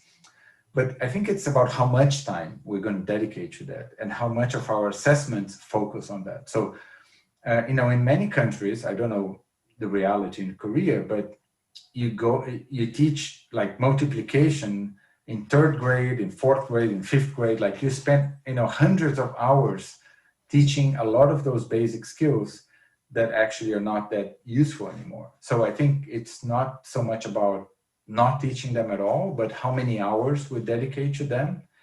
And I think the second thing is teaching those skills, knowing that they are now kids are surrounded by objects that can do that kind of cognitive work, right? So for example, we don't teach calligraphy anymore in schools. We teach some calligraphy, a little bit of it, because we don't want, we want people to at least write checks or sign their names. But we don't need people to write like 10-page papers by hand. So, we decided not to teach calligraphy as much as before because now people type. So I think it's the same kind of thing. We need to see what kind of objects we have that can do that cognitive work of, mathematics or science or whatever. And instead of like saying, okay, it's not like we're not going to teach mathematics, but we need to teach more advanced mathematics that assumes that people will do all the basic stuff using different machines and different technologies. Just like now we can teach maybe people to do more complex writing because they can type, so we don't have to focus as much on calligraphy. So, it's sort of that same kind of idea, like what kind of more advanced math we can teach now that we don't have to spend years and years and hundreds of hours teaching the very basic skills, right? In the same way that before writing came about, we used to, spend tons and tons of time just memorizing stuff because we didn't have writing. So then we have writing, we don't have to focus so much on memorizing. Now we have all these machines doing cognitive work. We don't have to focus as much as before on those things that can be done by, these objects that surround us. And also, again, to complement, I think what we try to do oftentimes is to make meaning of the ideas, right? Like Paulo said, sometimes we spend so much time learning things like, abstract math, solving equations, without really knowing why we're learning them, right? So oftentimes activities in Fab Labs, doing projects, it gives a very good opportunity to actually see why we need to understand those concepts. And I often do this with, a lot of courses that I teach, that I put students into a situation and I put them into a difficult situation. I know they can't solve it. I let them do programming. I let them design circuits, let them experience what they need. And then I find that when we get into the lessons, right, it actually becomes easier for them to understand. And they are actually more interested in learning what we want to teach them. So I think that's also another powerful result of focusing on this sort of hands-on project-based learning. So like if I understand you guys correctly, so you guys focus is that so if they feel like they need some skills, then they kind of can learn. Before we just focus on memorizing things or the learning basic skills before they involve in anything. They actually can learn as they engage in something. Is that right? Yeah, I think they remember much better as well if they know why they need to use that knowledge. Why they need to use. And yes. Yeah, I think it's just important to remember that historically, we have been inventing tools for centuries that help us do cognition, right? From the abacus, to paper, to calculators, to all kinds of tools we had even hundreds of years ago to help us do math and things like that. So we are always inventing tools to help our minds, do different kinds of cognitive work. And often we take too long to incorporate those tools into school because we think, oh, what if we are like stranded in a desert island and we don't have like an abacus or a calculator and all that. But no, like that question is kind of doesn't make any sense anymore because we are always surrounded by all kinds of devices. They are connected to the internet. So we need to rethink what we teach, assuming that kids have access to all of this stuff all the time. And that is, instead of a threatening thing, it should be liberating, because now we can say, okay, why do we have to teach all this boring stuff that is online anyways? Let's teach things that are, hard, that are difficult. I mean, difficult in the sense that are advanced, that are more interesting. And kids respond so well to this thing. I mean, they love to learn the complicated stuff. They love to learn the advanced stuff. And more, when you teach them stuff that's online anyways, they're like, why am I in school? Why am I doing this if I can just Google it, right? So we need to teach the stuff that's not on Google. We need to teach the stuff that's not on the internet. And that's not information, and that's knowledge, right? And that's, I think, where we should go. So our next question is from, so please forgive me about my wrong pronunciation. Ask, hey. Yeah, that's actually, if you want, I can just ask that question to help you a little bit. There's no reason for you to have to read it out. So yeah, wonderful talks again. Thank you so much. It kind of made me wonder, the kind of things I would like to add when I talk about these things with the communities that I like to work with. Mostly my question was to do with Paulo speaking about media matters. And so I just wanted a little bit, can you elaborate a little bit more on what do you mean when you say media matters? How do you broaden the definition of it to include high and low tech and everything in between? And how that plays into what Roger was talking about, which is that novelty effect that tends to wear off. And doesn't that kind of posit that there should be focus more on the process of learning and the process of making and the skills that you gain in the process, which you sustain, like that beautiful story of the girl who went on to start an entrepreneurship, a business of her own, with the skills that she gained or with the interest that she developed in the project. So how do you bridge those two together? Yeah, so I'll just be quick. Another thing that I should mention is that Arnon and I, we were graduate students together at MIT many years ago, and we, noticed that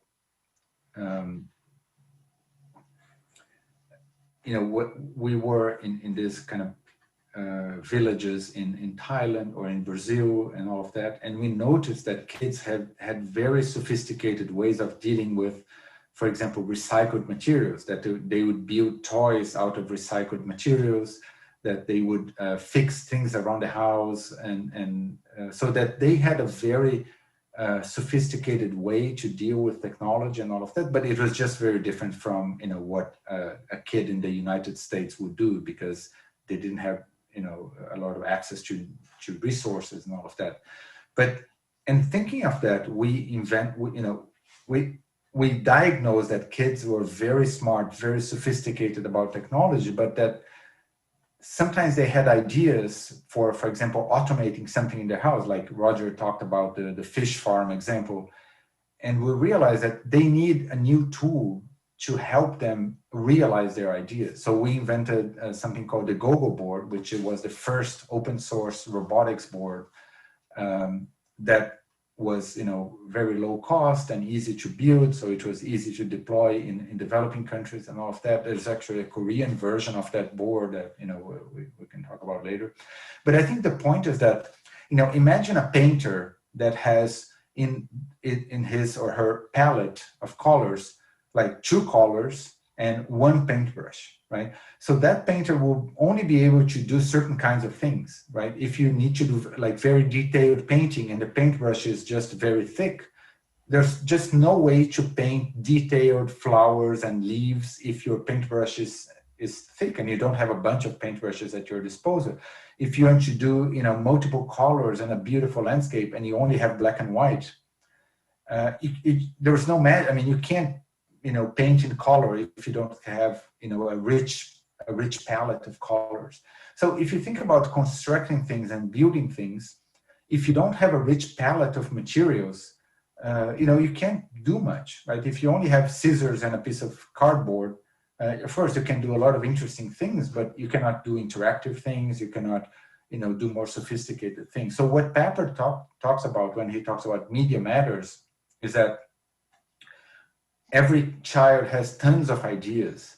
If we put this child in a place and if we surround this child with lots of rich materials, with lots of potential, in the same way that we would surround a child with tons of colors and tons of paintbrushes, what that child will be able to do will be much more rich and much more interesting than a child that is in an impoverished kind of environment. But that doesn't mean that those tools and environments, they need to be expensive. You know, as I said, Roger and I, and also Nalin, who is here, we work with children that, you know, didn't have access to lots of expensive equipment, but they had access to generative materials, even though they might be materials that they find in their communities. You know, and if they have those generative materials, even though there might be low-cost materials, they can also do amazing things. So it's not like being in an expensive makerspace, but it's being in a space where you have materials that are generative, that are flexible, that are, you know, connect with the kinds of things that you want to build. And I think oftentimes we put kids in environments that are very media poor. So they have a table and a piece of paper and a pencil, right? And that's, you know, it's not very generative, it's not very rich. So it's the equivalent of putting it, you know, a child that loves to paint in a room with like one color of paint and, you know, just a finger, and say, okay, now do the Mona Lisa, right? You can't do the Mona Lisa with your finger and one color of paint.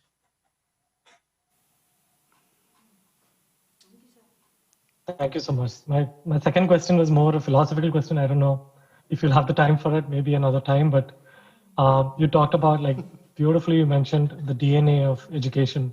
And I was trying to wonder, where does maker education situate in that DNA sequence? Like, how do you put it into that?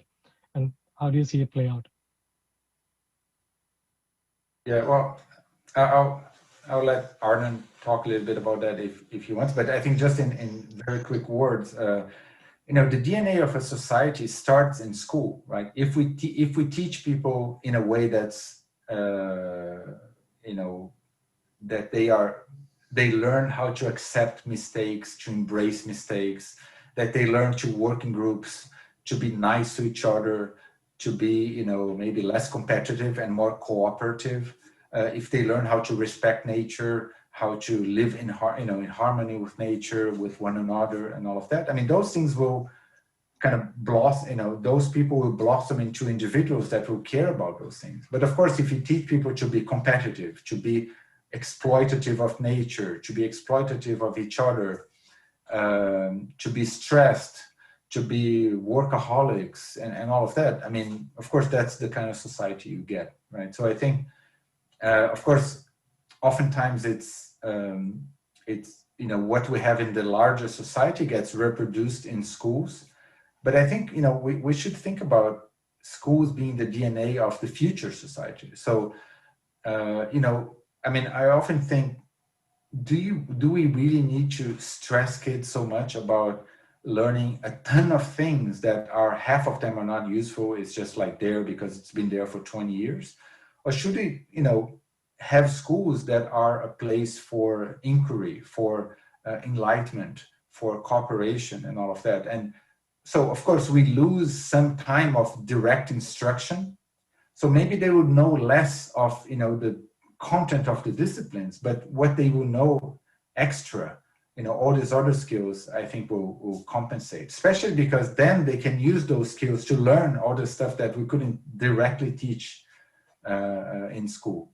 And so, I think it's a little bit of a chicken and egg kind of problem. But I see in a lot of very affluent schools that people are making that move, right? And so, and I think that that's an important thing to think, like, do we want a world in which people that can afford to go to very affluent schools, they will be the creative people, the people in charge of everything, and people who go to public schools, they will be, they're being trained for the 19th century. And so, I think it's really important to think of this as a public policy issue as well, so that we don't end up in a world in which the affluent kids, the rich kids, are being trained for the 21st century, and the not affluent, the poor kids are being trained for the 19th century. Right. So DNA of education reminds me a little bit of, grammar of school as well, that Papert talks quite a bit in his work. So basically it's the idea that, schools has its own way of doing things, and it's a very stable system, right? Because it's really optimized to operate in the lowest cost possible, like having 40 kids in one room and, just one teacher, a curriculum, an examination system. It's a system that over time has really stabilized, and it's very difficult to sort of change, right? Because it will kind of repel any kind of, change you try to inject to it. So I think the role of maker education, I think that's probably one of the holy grails of what we're doing here, is that, there's this steady thing that doesn't want to change. But, we know that, like Paolo mentioned, there are so many limitations of that. So how do we introduce something new into this, steady state system that doesn't want to change? And, we have some good examples of that. Like Nalin is here. DSIL school in Thailand is a very good example of, how a new system could look like. But I think that's, your question is addressing like the very core, sort of the institutional factor that, well, basically gives us the job we have today, right? We'll all be out of jobs if that problem is solved. Okay. Thank you so much for today's discussions and all wonderful questions. We are running over the time, but I believe that maybe they are welcome to receive any other question via email or anything. So thank you so much for enjoying and joining this discussion. Thank you. We'll be back in after 10 minutes. Oh, no, break. no break, no Okay. break. No break. No break? No break. I'm sorry. I'm sorry. Sorry. Actually, the ones who in here in this office need some break, but those who are online, you can have a break on your own. So we are going to stick to the schedule just in case those who were joining in for specific presentations at a certain time. So our next talk is going to be by Nalin. If I pronounce your name wrong, please excuse me. Our next talk is going to be by Nalin Tutiapueng Prasert. She is a senior vice provost of Darun Sikhahalai School for Innovative Learning of King Mongkut University of Technology, Thonburi in Thailand. She earned a master's degree from Stanford University in 2015. She has been a trainer and curriculum developer for digital fabrication in education since 2016. Given the discussions we had so far, I think it is very timely for her to give a speech at this moment. Let's welcome Nalin.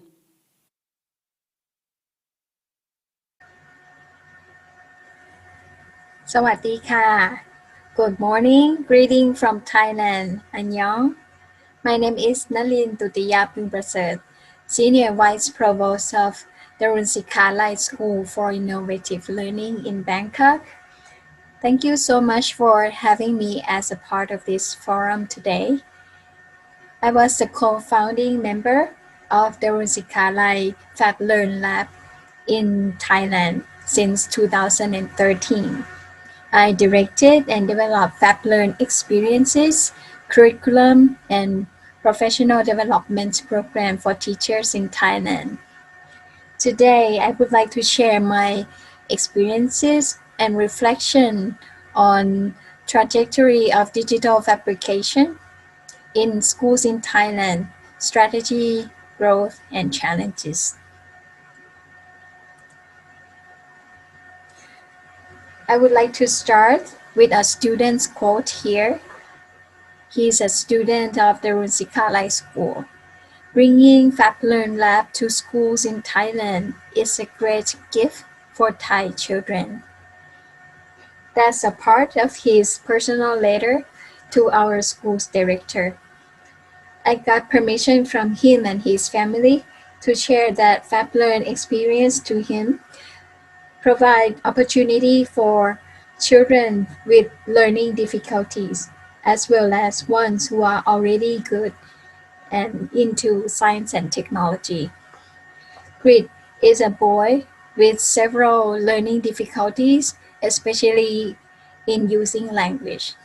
Having digital fabrication in school really enhances learning experience at school. He has wider range of expression that he can express his imagination and empower himself to be a self-directed learning.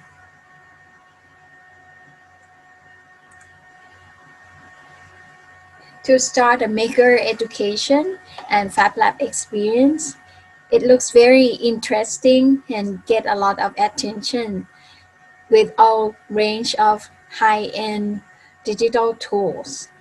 For us in Thailand at the SIL, it's been 7 years of very happy beginning, struggle and stumbles at times. Striving and negotiations are needed. But this is an important step and path for the school to get to learn and grow as a learning community. It's not just something new to force students to learn and do in school. We, as an adult, we grow our own curriculum, learn to design better creative activities for students, learn how to develop our teachers and parents to understand students deeper, and for ourselves to keep up with learning in the 21st century. This is the timeline of how we get started with a physical lab in 2013. We started our own first draft of curriculum in year 14, and we spent some years to do trials and errors. And we have the revised formal digital fabrication curriculum the first time in 2016, about 3 years later. So it takes some time to develop the practice in your school.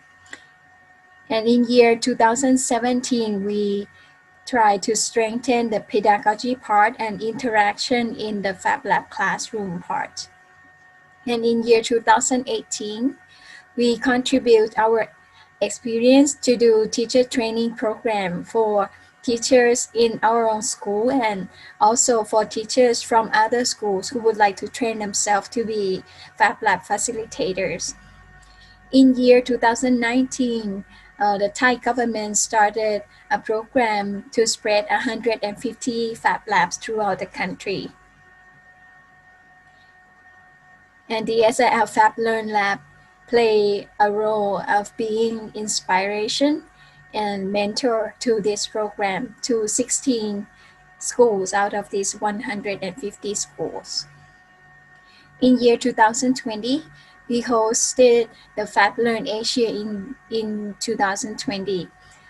We had the highest number of student submission and mostly Thai students and including some other Asian country students. And this year, 2021, this is the first year of the second generation of the FabLab manager.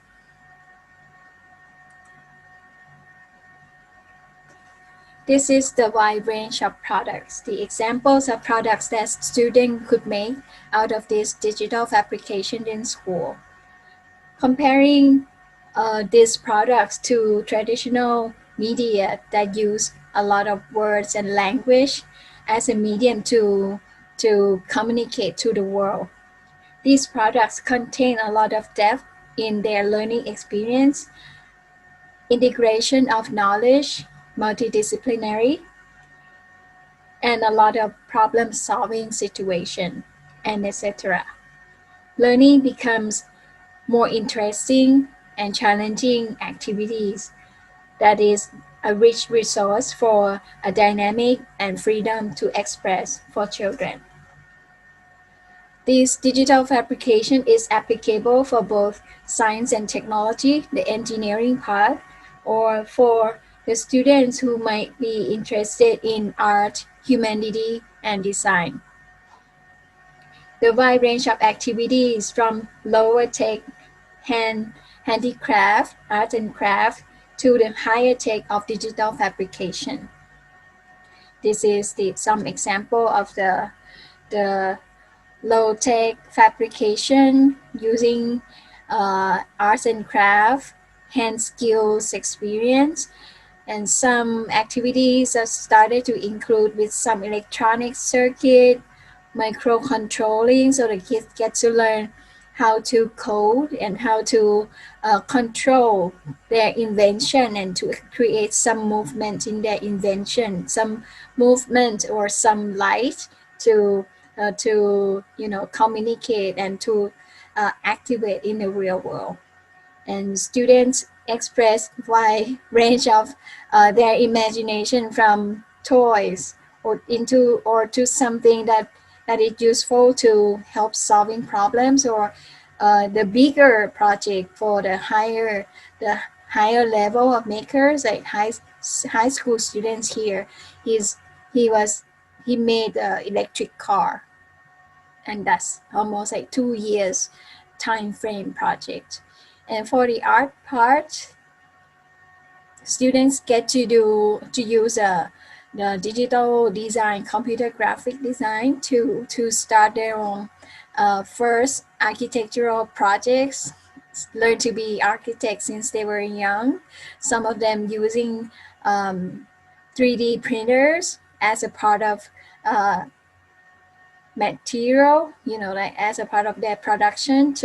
This is the fabric that made out of 3D printing materials, and the student put them together in her fashion design projects. This is some example of how our FabLab class look like. We provide them some basic digital fabrication curriculum, so all the students who get to be in this class like once a week from grade 2 to grade 6. And once they finish grade 6, they get to learn all equipments. They are capable of handling all the tools and machines by themselves.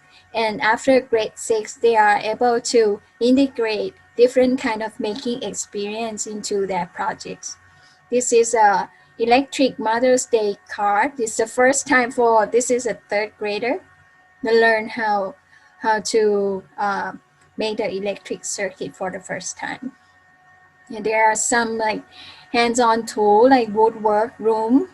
So kids get to practice with their hands a little bit how to make things instead of just using the digital devices all the time. So it's a mix between the hand tools and the digital fabrication devices.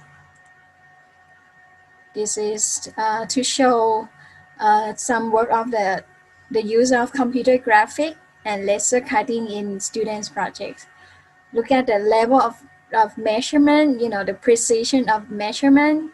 That is very important in computer graphic. You need to go in very detail of the size and scale to be able to control and cut your work by using laser cutter.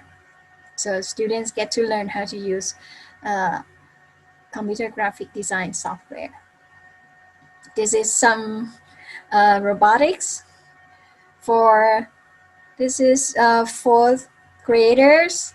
They learn how to use microcontroller for the first time. So we designed the activity to be like fun sumo robots. Their robots fight each other just like sumo.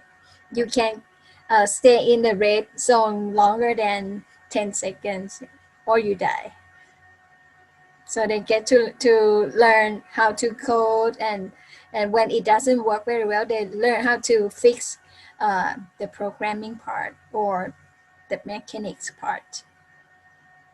So much fun. Or even for the higher level of projects, I would like to share just, this is just one example of so many projects at our school. Is a robot arm with voice control device.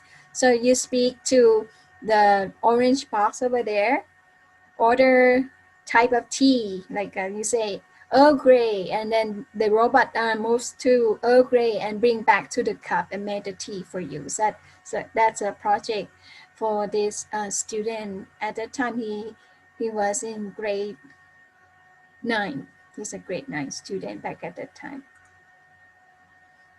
So it's the you know, the playing field, wider playing fields with a lot more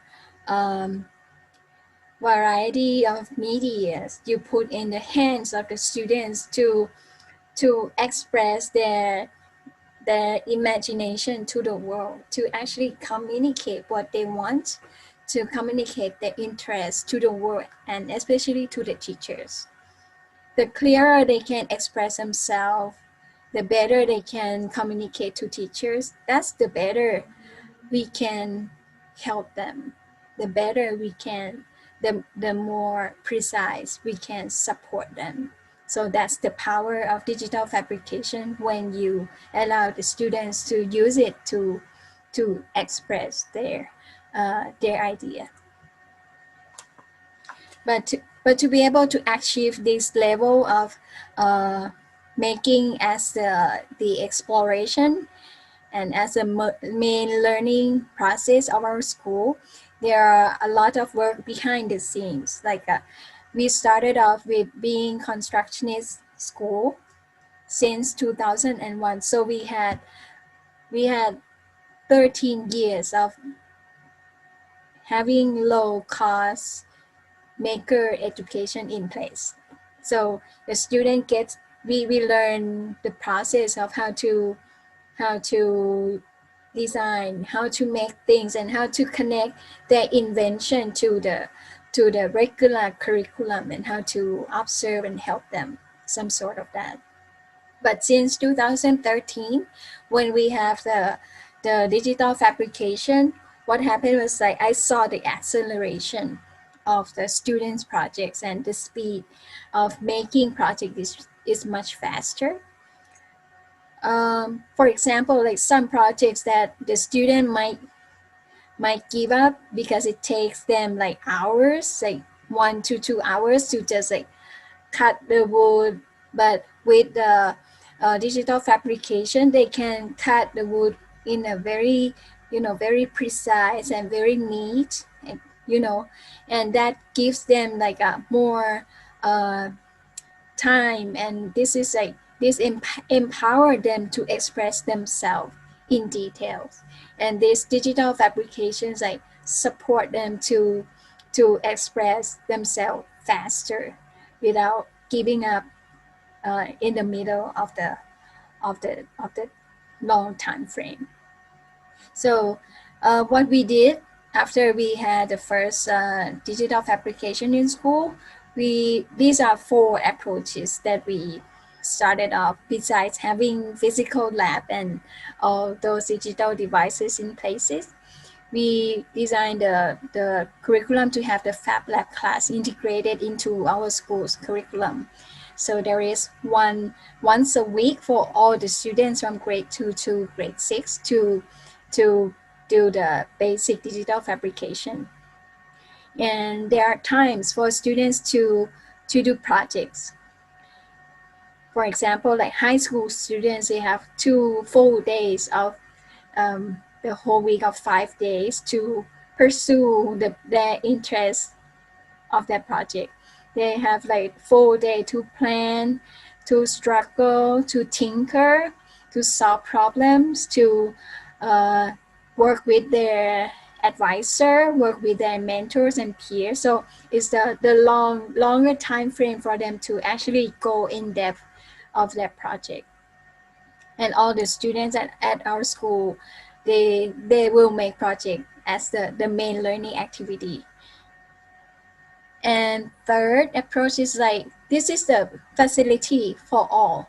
This is not just digital fabrication for students who are in robotic competition. No, this is not just the facility for students who are already into science and technology. No, this could be the enhancement and more like a convenience for those group of students, but this is the facility for all, for other students who might not have known their interest yet, even, or students who have the interest in art, humanity. They can also come to this facility and to use this facility to express themselves through their invention, through their simulation, through their digital art. So this is for all, not just for some particular group of students. And this is also the room for parents and teachers to come and explore in this room as well. You know, as an adult, when we have direct experience to understand the experience of maker, to understand what kind of support the students need, to understand the feeling when you are really in a deep focus, what kind of support and time frame you need in this particular learning environment. This is not the shop and talk, teacher speaking, students sitting, but this is a very dynamic, totally different learning experience that adults, teachers, and parents need to learn to understand the children better. I keep in mind these 3 parts of components when I develop this lab in Thailand. Platform, technology platform, always get the highest attention. It's a flashy thing. People feel like, oh, this is so cool to have these facilities in place. But if we don't pay attention to the other 2 areas, it is difficult to sustain in the longer term. The other 2 areas are process. What kind of process you are going to use that lab in the classroom with the teachers, with the students? What kind of process that will help the room to be used with the right process? And people, what kind of skills and attitude and mindset you need to empower makers education in your school. So platform, process, and people, there are 3 P's that needs to be in place to make your digital fabrication lab in school flourish, becomes the lab that is lively. A lot of students and teachers come to use this lab, made it very happy and busy lab. These are some like details of the work that from my observation, what are things that is important to create a sustainable lab. It's typical for the new labs to, having a happy beginning.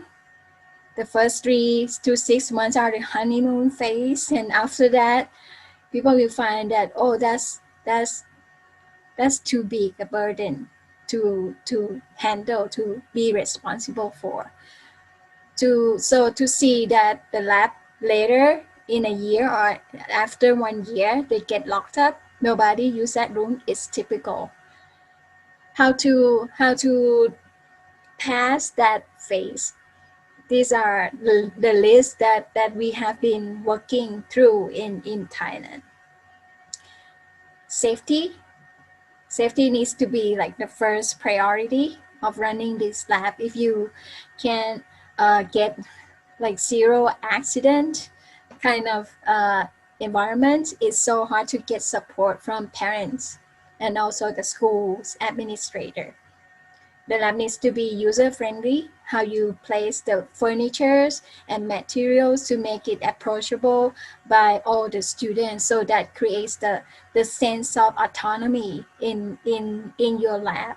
And that's help the facilitator to, they don't have to clean up after all the students, after they finish their work. So it's not too big burden for the facilitators who's running that lab or responsible for that lab. We need to do professional development for teachers to get them to re-skills, retrain, and upskills, getting to learn new technology, the new way to create the invention, new kind of technology that they can inspire their students later. And for the process part, it is very essential to start with the right process. It's not just, okay, you want to make something, you go to this room and make it. You need a process to help both facilitators and students to work together. We call that the learning model. And we may need a guiding curriculum for the teachers to run some basic digital fabrication classes to educate all the students to be capable to use the tools by themselves. Otherwise, it ended up that the facilitator is the one who has to do everything for everyone. That is just like too big a burden for one person to handle that. So we need to decentralize the autonomy of use of the materials and equipment without compromising the safety. That's the tricky part. And for people, from my experience, we need to choose the right people to be lab manager. We need the person who really passionate about making. That would be a great start. That person needs to be friendly, easy to talk to, like to communicate to people, because this person will be talking to a lot of people and helping a lot of people throughout the days. That person will need to be trained to do projects by himself or herself. So he or she will have the confidence to support students, to understand the emotional difficulties that may arise during the process, to have like enough basics to solve the problem. And the most important thing that I would like to elaborate further is the growth mindset. This new facility needs new mindset. We cannot use a conventional classroom mindset with this lab and this learning environment. First of all, growth mindset. Because mistakes and imperfections of the invention became the guidelines for development. So punishment or correcting when the students are doing something wrong, stop them. That's something that stopped learning in this environment, except if it's like something that you need to do that for safety. That's exceptional. But the mindset of embracing mistakes, welcoming mistakes, and turn mistakes into opportunity that, oh, this is the way to get to know something to make your work even better. So we need to grow that culture, to grow that mindset into the school. Second, products and process. Prototyping mindset.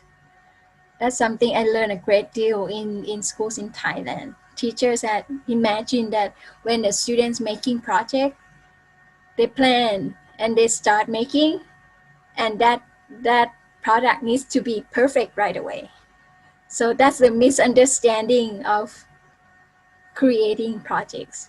Because in the real world, project is the evolution of the prototype.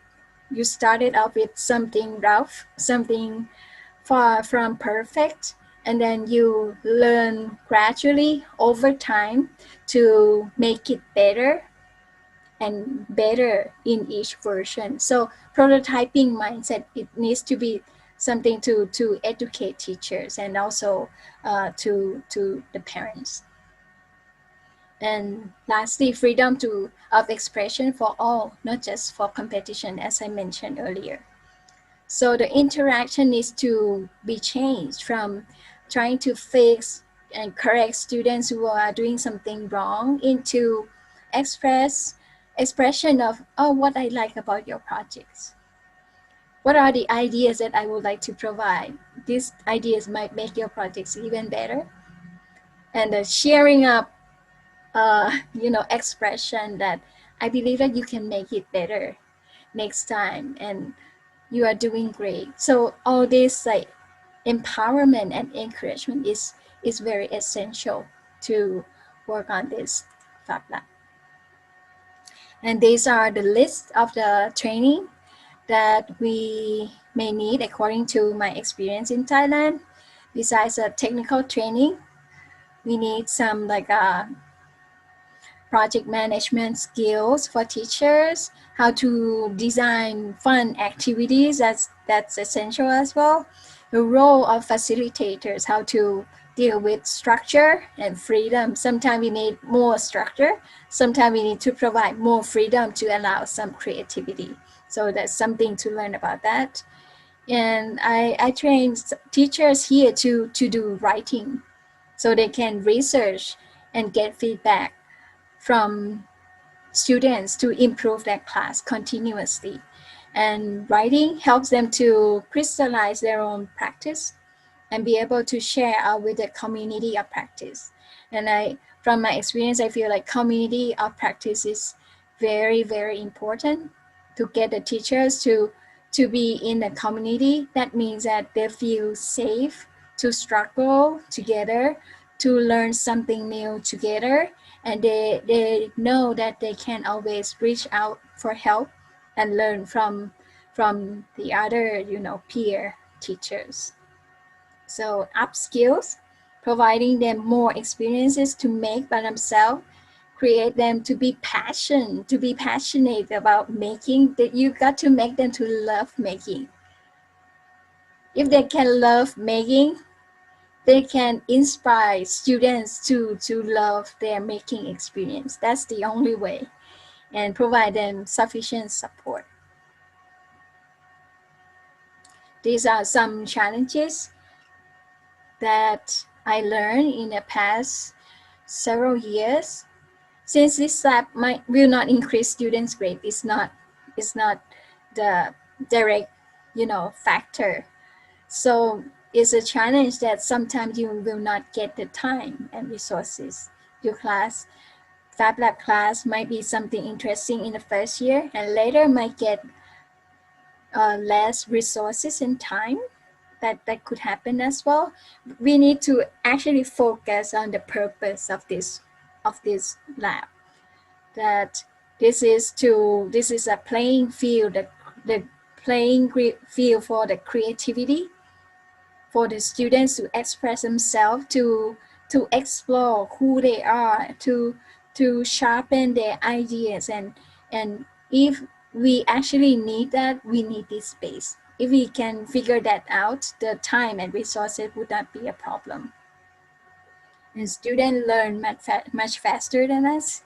The tension is like teachers need to learn to keep up with the interests of the students, and they develop much faster. And to deal with materials and waste, that's something that would happen after you started the lab for a while. We may need to consider using recycling kind of materials and to reduce the waste from this lab. So there are more papers in English about education in Thailand if you find this interesting for you. or reach out to me through this email to start conversation if my experience would be helpful for you guys.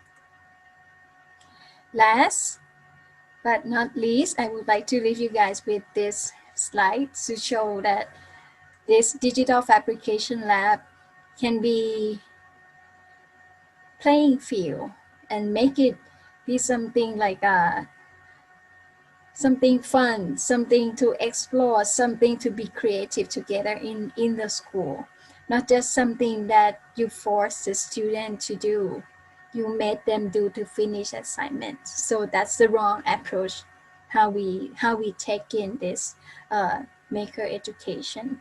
It's not just what to do to make it right, but how to make this experience interesting and create a passionate maker. That means we create a passionate learner who strive, who are happy about learning and developing themselves for life. Thank you very much. Thank you, Nalin. There was a great presentation giving us specific examples and great pictures of kids doing a lot of activities. And in particular, the terms like fun, playing, creativity, those terms might be the key terms for us to think of when we designing these kind of lessons. So let's move on to our next speaker.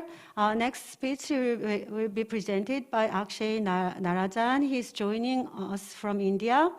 He's the co-founder of the second foundation maker space at Amrita University in India. And he has over 12 years of research and teaching experience at robotics in the university. He has designed several commercial haptic simulators for vocational skill training at the university and worked at leading robotics labs at Stanford University and the University of Michigan. He is also set up several maker spaces in rural schools and has led maker education workshops for children and teachers over 2,000 schools in India. Let's give a big applause for Akshay.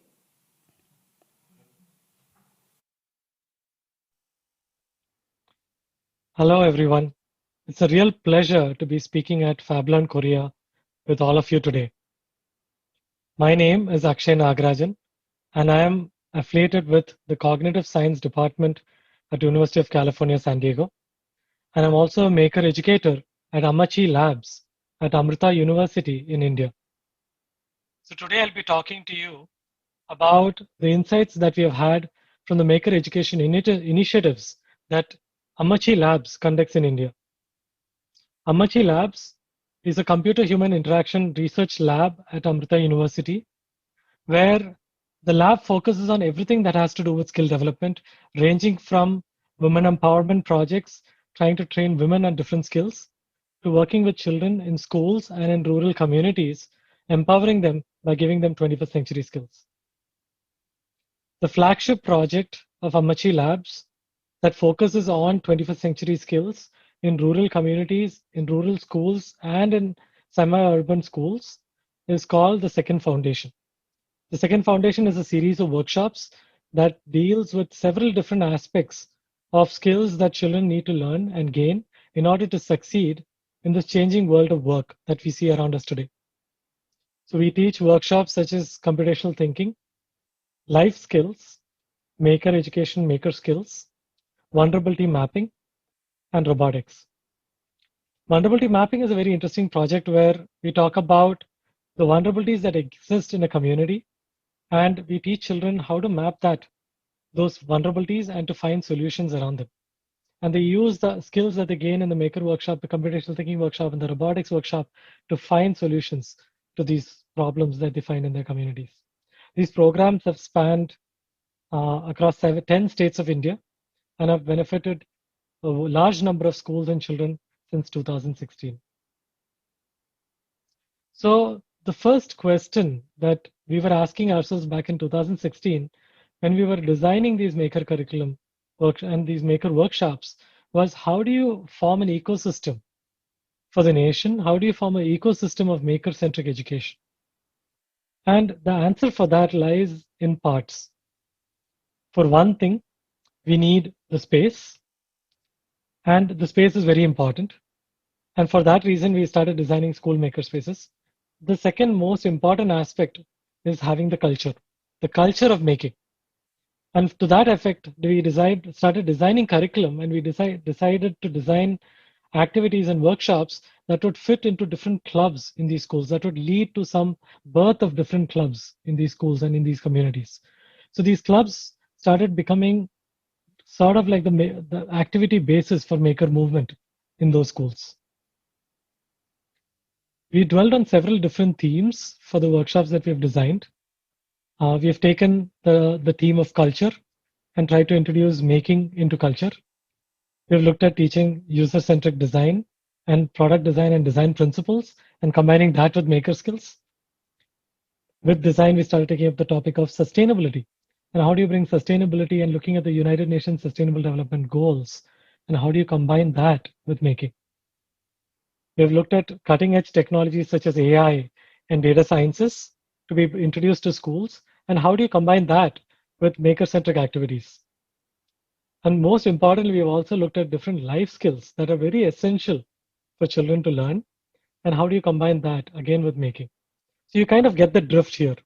For everything that we designed, we always injected maker education into the mix and try to make it more hands-on in nature. Now, why did we do that? This is what I'm going to explore with you as we go through these different workshops today. And we'll come up with the lessons learned towards the end of this talk. So the first challenge that we're looking at is how do you bring culture and how do you combine that with maker education? So whenever we talk about culture, there is always this tension between something being old and ancient. And at the same time, when you talk about education and you talk about cutting edge education, especially, you're talking about technologies, you're talking about something that's very new. So how do you bring the new age and the ancient together? So that is sort of where we wanted to design curriculum that would embrace the cultural heritage of India and in the same time be able to bridge that with something as cutting edge and as modern as learning to work with circuits and robotics and with technology. So we designed this workshop which we call yogic circuits, where we look at meaningful making of different artifacts, where children can have a joyful experience designing different artifacts while in an exploratory environment, while learning about their own culture, trying to connect with the technologies and with the topics that are there in the workshop.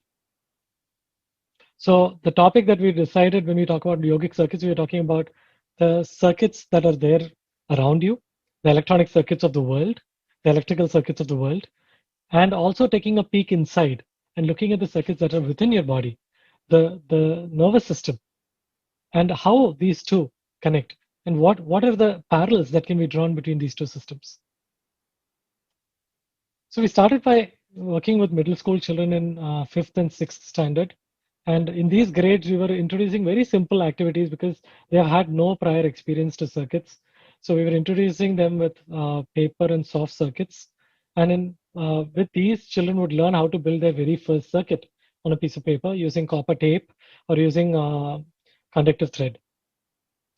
And then they would have conversations on different topics of yoga and trying to talk about how yoga, which is an ancient art form of India, how yoga is essential to form a tuning of the mind and the body. And with that, we actually brought in this topic of getting them to create games and getting them to create these fun charts and activities around it, but with electronic circuits in them. We took this a step further and we introduced them to building physical circuits using a kit called Electron Blocks. Electron Blocks is a spin-off from Amrita University, a product by one of our alumni. And it is nothing but a series of circuits like little bits where you can connect different pieces of sensors together and form a daisy chain of sensors and a circuit that can have a closed loop. And in this, the body would form part of the closed loop. The children had to design circuits in a way where when they do the right pose of yoga, the circuit would complete itself and light an LED or set off a buzzer. So this was a very fun way for them to interact with sensors in the real world while interacting with their body and learning the different poses of yoga at the same time. Looking at the topic of bringing design and user-centered design and making together, we have had an exploration on it in rural communities in India, where we worked on teaching children how to see design in the world around them.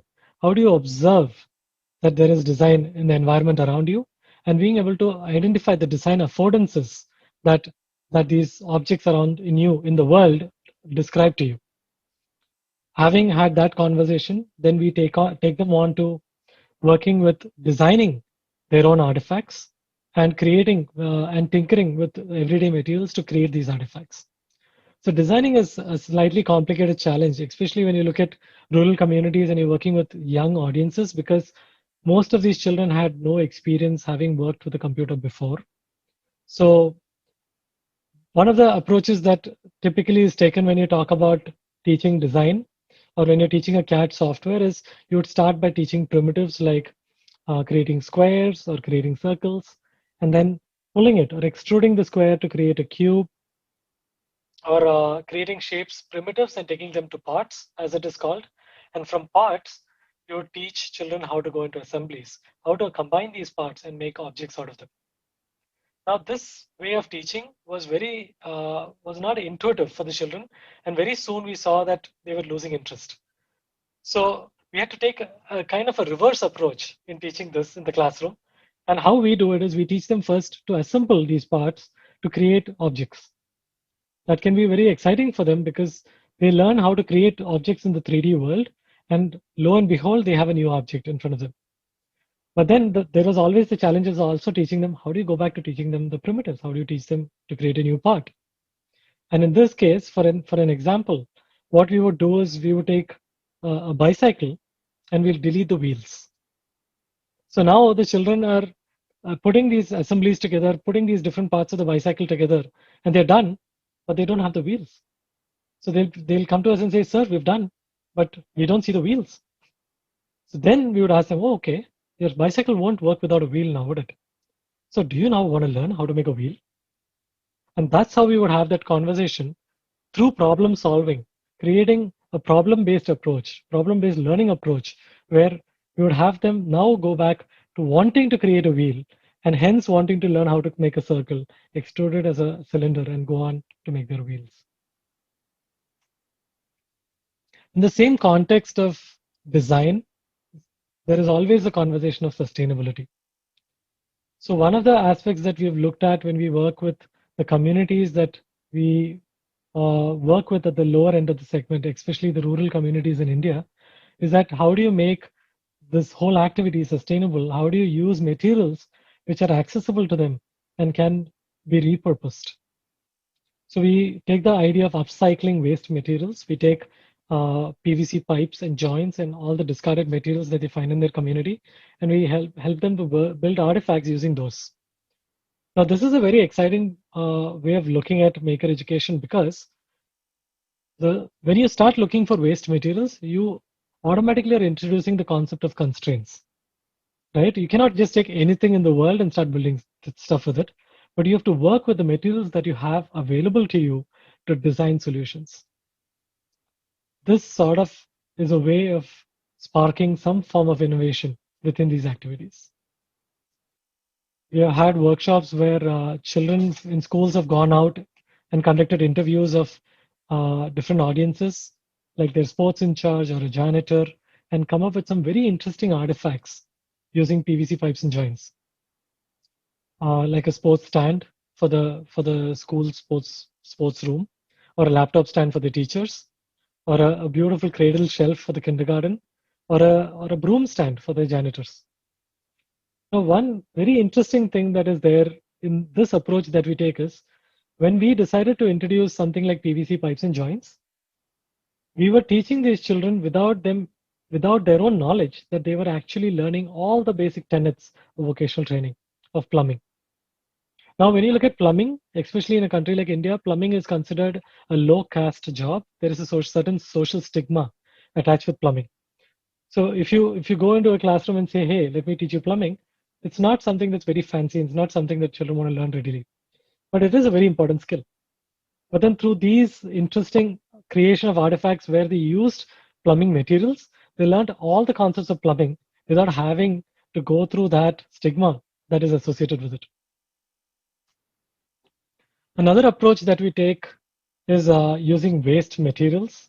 We take waste plastic bottles and materials that are found in their communities to build stuff with it. So in this particular instance, we taught children how to create a boat using waste bottles or to create water rockets with these waste bottles. Now, something like this project with the boat was something we found is really liberating for the children, because children would never have imagined that they would create something larger than life. This experience has always, in our workshops, we have observed that it leaves children with this whole sense of agency, with a improved sense of self-esteem that they can do anything they want. And it is that form of liberation that we want to create in our education, don't we? We also look at teaching United Nations Sustainable Development Goals and how do you design solutions for them. One of those approaches is taking the UN SDGs and create solutions towards these goals. Find communities, problems in your community or in other communities, and take that, conduct interviews, try to understand how the problems are surfacing within these communities, how are they located, and use that idea, that problem set to create design solutions for them. And one of the most important, I think, set of workshops that we've done is trying to teach life skills. This was a project that was mostly in almost every situation that we've worked in these communities, teaching life skills, it has always been driven by the needs of that community. For instance, in the picture that you see, this is a workshop that was done in a school that is located in a community that is faced by a flood that hits them, a heavy flood that hits them every year and has displaced thousands. The children had to go through that trauma, and for them to feel it led to a sense of insecurity.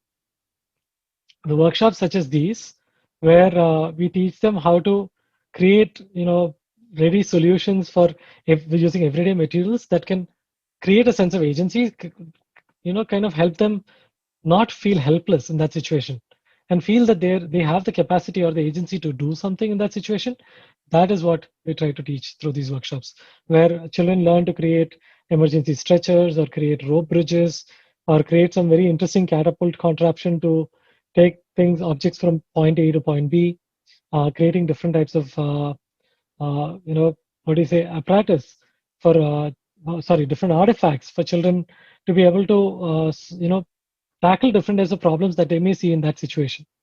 So they bring up these problems, and then we try to see how do you solve that problem? What kind of artifact can you create using materials that you have around you with very simple materials to find solutions to them. Another very interesting combination of skills that we bring together is we've looked at bringing computational thinking, life skills, and maker education together. This is a very powerful approach that is where you bring different media into play in the same context. One example is the Grand Maker Theatre Challenge. This is a project that's very close to our heart. This was born out of a project that we did in a community at first, where we saw there was a lot of social problems in their community. The children were actively facing domestic violence or alcoholism at home, and these are the kind of challenges they had to face or they had to deal with at home. So we wanted to create a voice. And that is where this whole theater challenge came up with. So here, children would now tell their stories through a script that they wrote for this theater show. So they would create their own scripts. They would create their own puppets. They would create scratch animations that would be projected as the backdrop of the theater show. They would record their audio in a makeshift audio studio and use Scratch animations again to control Scratch, but programmable buttons, and Scratch to control those audio tracks, and create even their own stage. And using the skills of Maker and computational thinking, they would express their own emotions. They were given a voice in these workshops. And I think this was a very powerful workshop that we've found has been very moving for the participants as well as the mentors involved in these workshops. So through all the workshops and all the different forms of maker education that we try to bring into the schools, we try to bring into the communities, we always try to bring about a certain democratization of making. Working across different age groups, working across different gender barriers in the community, trying to work all the way from adults and women who are learning to build toilets or building artifacts that are meaningful to them in their communities, to working with virtual reality and games, and trying to build electronic circuits. With all of these, creating artifacts in a meaningful way for them to be able to express themselves. So coming together, the guiding principles for all the maker education initiatives that I just described to you is the first thing that we always look at is, are we able to create a sense of agency? Are we creating an improved sense of self-esteem for the participants? Very often we see that in a classroom, we have children that are very high achievers, but there are several who are left behind. It's often a sense of agency that they're lacking that prevents them from being able to perform better. And bringing maker activities into the classroom, bringing maker-oriented education, maker-centric education into the classroom has this way of bringing a sense of agency. A second very important thing is making is always subject to diversity in its measure of competence. When you take making, children have so many different competences that they bring into the activity. There is such a diversity in the kind of competence that a child may bring in to an activity. You may see children who are very aesthetic in their appeal. They would beautify and create beautiful artifacts. Whereas those who have a very strong engineering bend or a very functional bend to the design or the designs that they create. And this is sort of where making becomes democratic. It allows for a very broad audience in the classroom to get involved in the activity, bring in their skills, and to feel that they can contribute. And to that extent, it is also very important that when we take maker education into the classrooms, we are aware of this diversity in competence, and hence we do not measure them all with the same yardstick. Tinkering and failures also help better task chunking. This is something that we've always found in all our activities, that very often we find children who are very optimistic and they bite more than they can chew. And through failures and through continuously tinkering with their problems, they realize that they could break down their problems better. And through the task chunking, they're able to approach and solve those problems better, or to create something where something is failing by breaking down the task better. And this is a very important skill from all the way from the classroom to any job or any of our occupations in the future, to know how do you break down a task. Another important thing is reducing stress. Maker education has a way of leveling that playing field for the audiences and reducing the amount of stress that's involved in the creation process, in the making process, in the learning process. And this is something that we have constantly observed and measured as well. The two very important mantras that are ubiquitous to maker education, and you'd hear every maker educator talking about it, and something that we hold very dear in India when we look at making, is also Seymour Pappert's quote on low floors, having low floors, wide walls, and high ceilings for all the activities that you design, for the space that you design, for the culture that you inculcate in the makerspace. So a low floors essentially means having a very low entry barrier for children to be able to step in and start working. So how do you get children at various different competences to start working and start getting involved in these activities and to learn in those environments?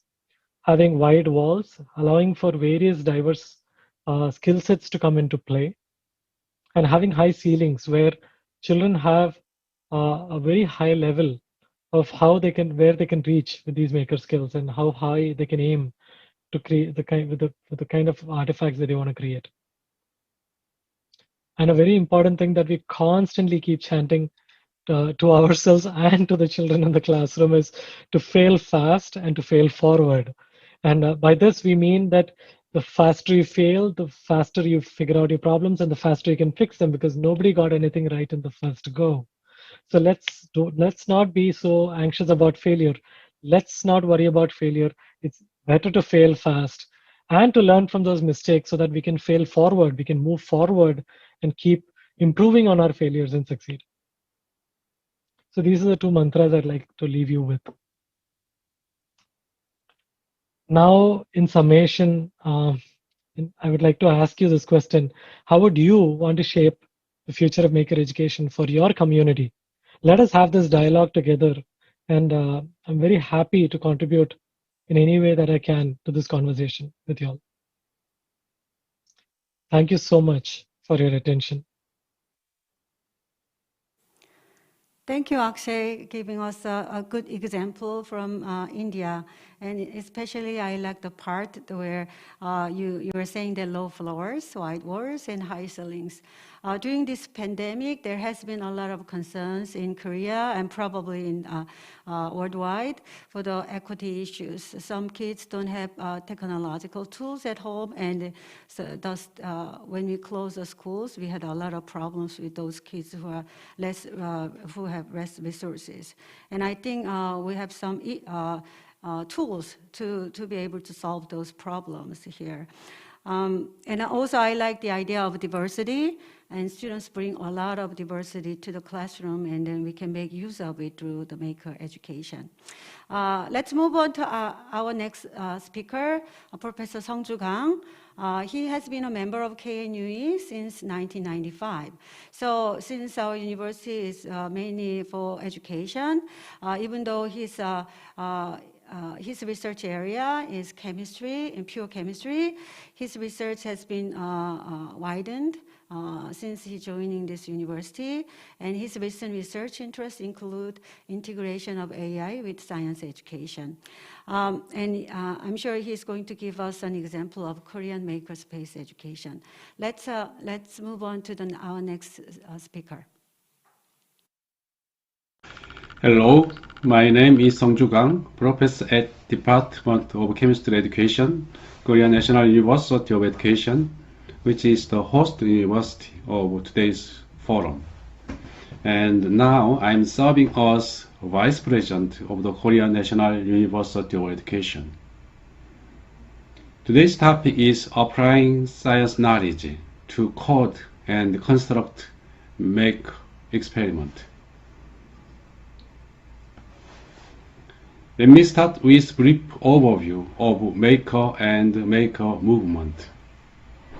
French philosopher Bergson named human being as Homo faber, meaning human being as makers. Human beings have created tools, pioneered wild nature, and created a new culture. Today's maker movement began in the 2000s with use of inexpensive digital tools and share product and processes. Based on the remarkable growth of ICT technology, new industrial revolution was opened where anyone can produce and trade, which is called maker movement. Since introduction of maker movement to education through the 2008 Stanford University's FabLearn School project, maker education has been spreading to many developed countries. Many developed countries are trying to prepare educational plans to develop elementary and secondary school students into creative makers. Since the White House Maker Fair in 2014, the US announced the policy of Maker Movement in 2015 with the catchphrase of "Today's DIY is tomorrow's Made in America." That means students should grow as makers. The main policy is to foster children with the technical skills and creativity to turn their imagination into a creative product through project-based maker education. In line with this global trend, the Ministry of Education in Korea proposed a plan to spread the science club-oriented project-type maker education to elementary and middle school students in 2016.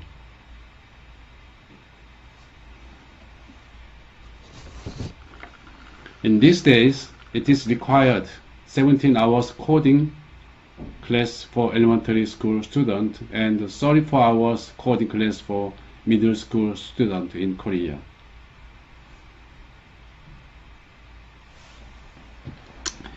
In my opinion, maker education in school can be classified into two types.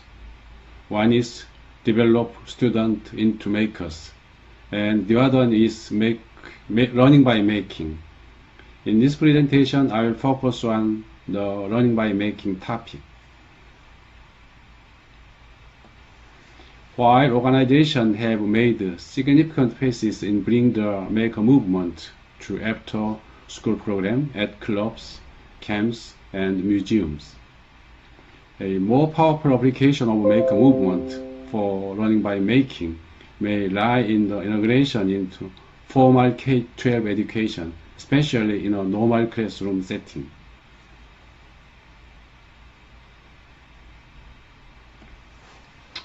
A significant precursor to modern maker education is constructionism, a concept advanced by Peppert.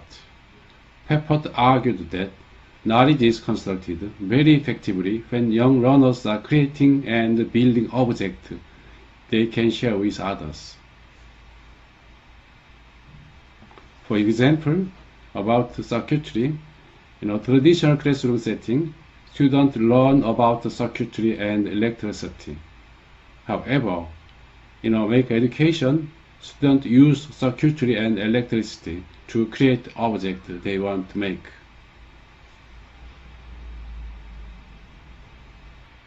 Based on Peppert constructionism, we have been trying to create maker education activities for the science topic. Now let me introduce two science activities: light synthesis and electrochemical cells. First activity is the science subject of light synthesis. Let me show the traditional teaching of light synthesis first, then maker education activity later. In the traditional teaching of light synthesis, the teacher explains three primary colors of light on the board using this diagram. Teacher explained like this. Look at this. Three primary colors of light are red, green, blue. Then the two combination of two colors, red and green, gives yellow.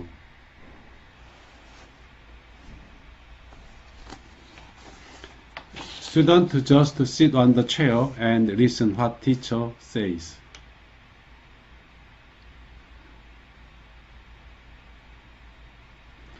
And this one is also the traditional teaching, but with activity. Activity with flashlight and activity with RGB LED. Activity using flashlight is an activity to turn on the RGB flashlight and observe the color appearing at the overlapping part, shown here. Activity using RGB LED is an activity to turn on and off 3 switches connected to each of RGB LEDs. In recent years, it has become possible to use Arduino RGB LEDs. In this activity, students make the Arduino RGB LED experimental kit, shown here, then coding to operate microcontroller. Brief introduction about coding is following. Pin number 3 connected to red LED, pin number 5 to green, pin number 6 to blue, and pin number 3, 100 means 100 intensity for red LED, and this block coding gives red color,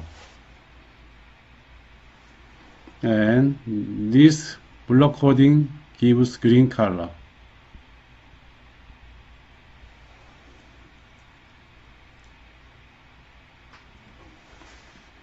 Student input any number here from 0 to 255. In this case, 204 red LED, 34 green LED, 0 for blue LED, and the color shown here is from this coding.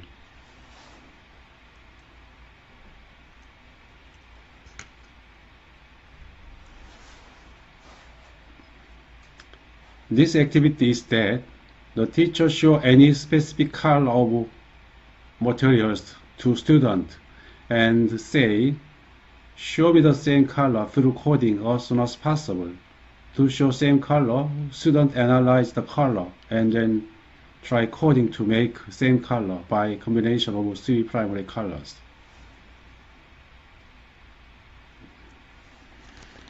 So this is Cosmos color.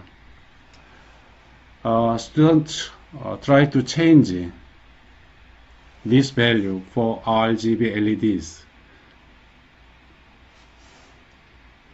Sometimes this process looks like playing game. Students are coding for changing the intensity of the 3 LED light, and then students are observing various color changes. Students can observe so many colors exist in nature. To compare, this left diagram is the color diagram used for the traditional light synthesis, and the right one is Arduino kit and the coding part using the maker activity for light synthesis. The left one is worksheet for the traditional light synthesis, and the right one is worksheet for the maker activity while the light synthesis. Again, you can see Arduino board and block coding.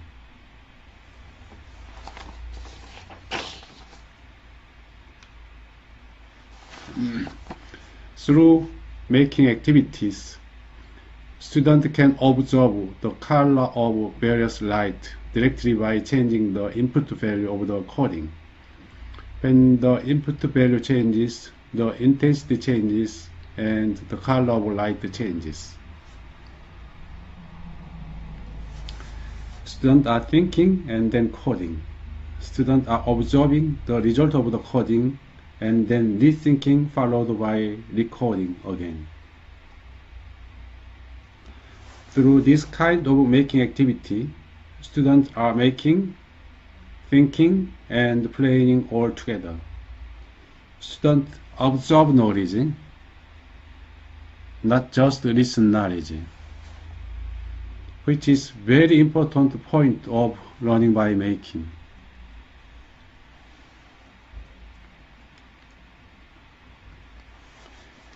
Advantages of maker activity are as following.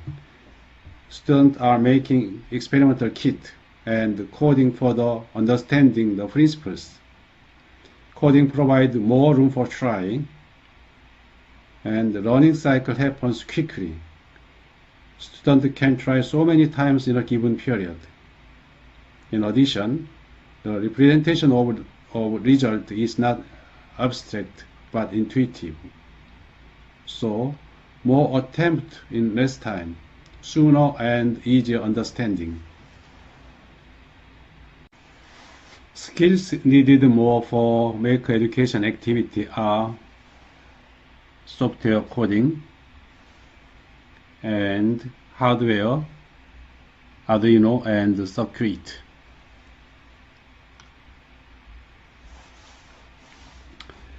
When students first experience maker activity, they think coding is very difficult.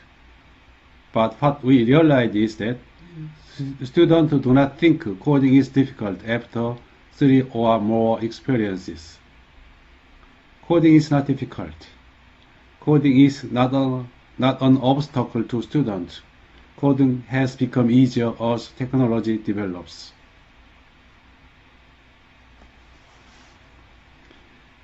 Equipment needed more for maker education activity, as we already know, are Arduino board, breadboard, several sensors, and computer, and software, and Wi-Fi zone.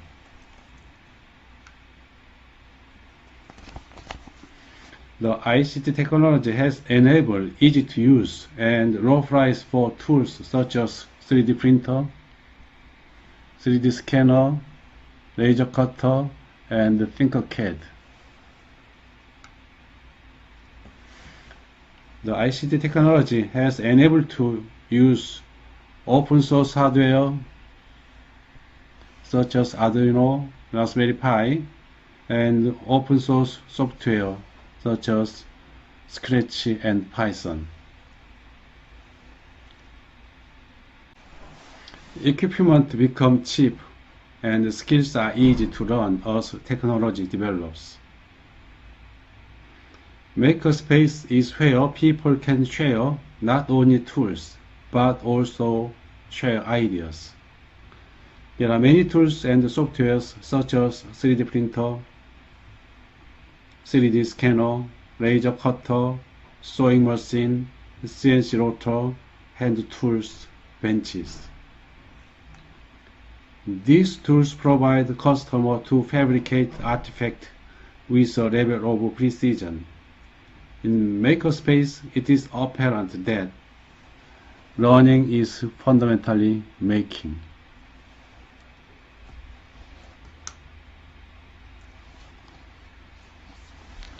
As a celebration of Maker movement, makers come at Maker Fair to show their creation and share their learning. Attendees flock to Maker Fair to find the inspiration to become maker themselves. Maker Fair started from San Mateo 2006, and nowadays more than 150 Maker Fair around the world. This is Maker Fair Seoul, Korea, and this picture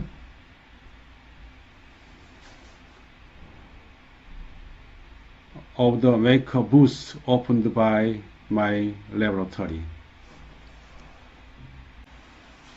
Let me show you another experimental kit which our lab invented, called Arduino RGB LED with variable register,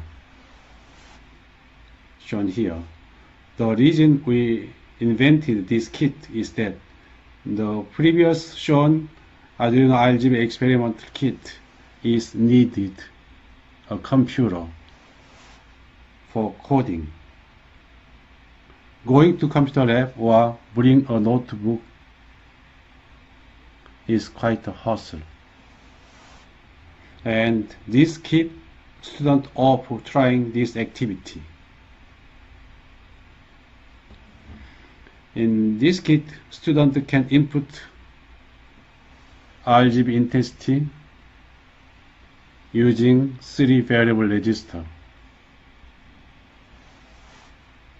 So do not need a computer, and this means students can experiment at classroom without computer.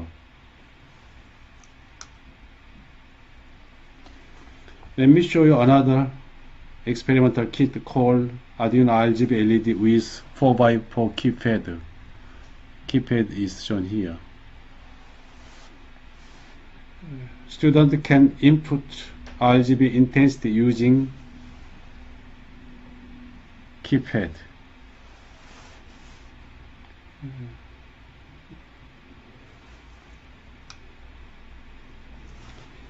Here is a video clip for keypad experiment.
Why these kits are so effective for running? The reason is following. This kit offers flexibility, integration, and just-in-time feedback of running. Students have effectively construct running through activity.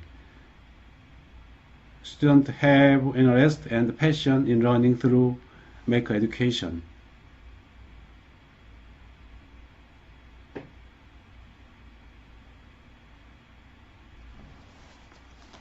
Also, another example, let me talk about electrochemical cell.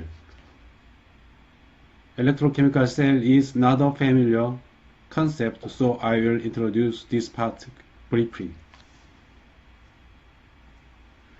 This is circuit diagram, Arduino Uno board, and voltage sensor, metal plate, and beaker. These figures are series and parallel connection of voltaic electrochemical cells. These figures are measured voltage of voltaic electrochemical cells. When the electrochemical cells of each beaker are connected in series, and measure the voltage, and the voltage is measured.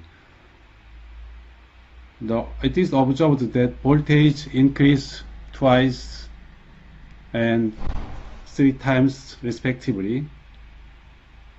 And when the electrochemical cells are connected parallel, it is observed that the voltage remains constant.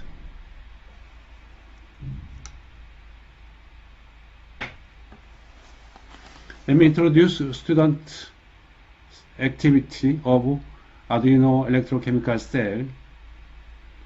Inquiry activity of the electrochemical cell are composed by main activity and post activity. Main activity, which occurs in class, are composed by making electrochemical cells and measuring voltage with sensor, graphing voltage change. And post activity is the production of output at homework, also homework. After main activities, students have been thinking about the post activity as homework. Since series and parallel of the electrochemical cell gives a different current, students make product with code for the operation of actuator using the differences of the output current.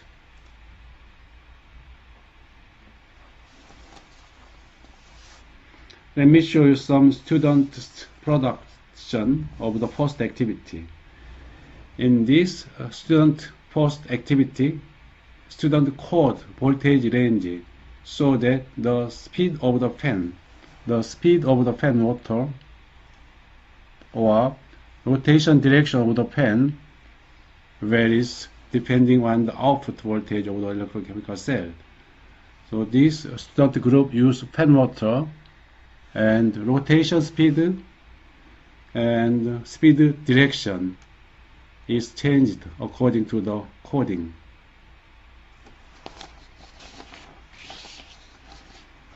This is the text coding, and part of the text coding shown here.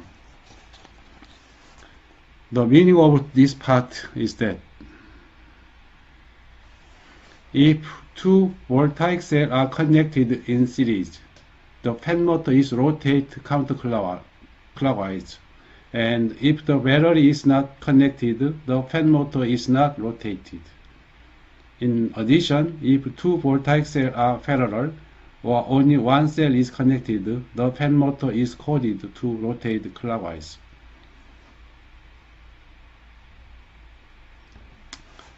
And in this student's first activity, student code the voltage range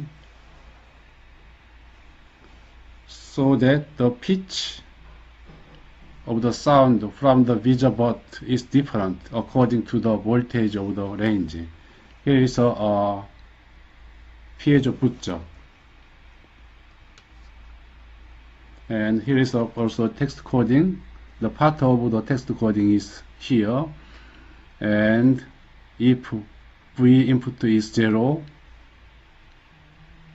sound is going to be Do, then Re, then Mi, and Sol.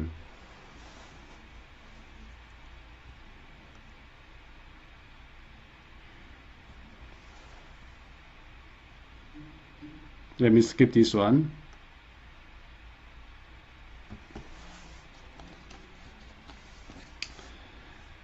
These are students' response about making activity. Student A mentioned, as we apply it to the coding, we have broadened our perspectives on science and math. Student B said, I thought I wouldn't have completed it without my friend. It was useful not only to study to acquire knowledge, but also to learn the value of cooperation together.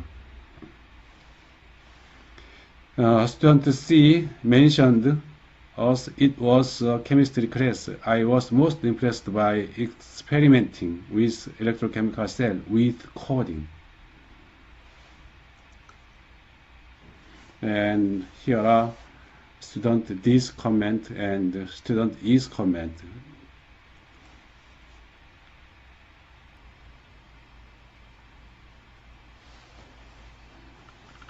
As you know now, there is a difference between the traditional teaching and the make education. Traditional teaching is knowledge transfer. The transfer of static knowledge simply cannot keep up with the rapid change of the world.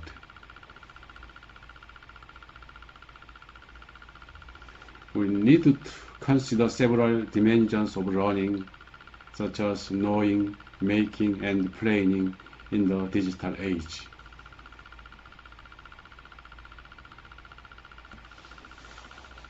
Through making kit, coding based on concept, observing visualized result, student observe knowledge, and all of this process looks like planning. Make education are fair, knowing, making, and planning all exist.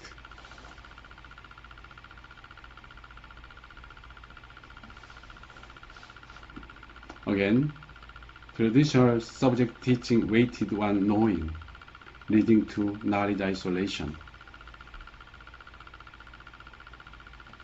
Education in the digital age should move from traditional teaching to fair, knowing, homo facilis making, and homo ludens planning all exist.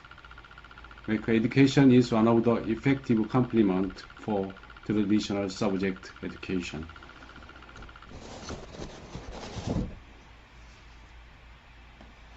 In other words, traditional subject teaching weighted on analytical intelligence. Education in the digital age should move from analytical intelligence to fair, analytical, practical, and creative intelligence all exist. We should more consider make education to cultivate analytical, practical, and creative intelligence, all of them. Now let me summarize what I am trying to say. We are trying to construct making activity kit for science inquiry. The process of science inquiry using kit is based on the constructionism Peppert proposed. Through making kit, coding based on concept, observing visualized result, student observe knowledge, and all of this process looks like planning.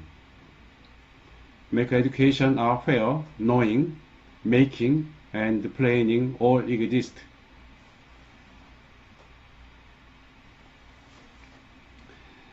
Let me finish today's presentation. Thanks for listening. 감사합니다. Thank you, Sungju. Professor Sungju gave us a really specific example of a class, I feel like. And as a science educator, it was very helpful for me to watch it, but I'm wondering if the audience has enjoyed the specific sciences behind the tools and lessons that he introduced. We have already we have some questions for the speakers of this session. So the discussion session is going to be led by Professor Young-Soon Kwak. Is Young-Soon here with us? Yeah. Yeah, Yes. I'll pass the mic to Young-Soon. Okay, thank you, Nama. Thank you very much for all those helpful talk, and Nalin and Akshay and Professor Sungju Kang.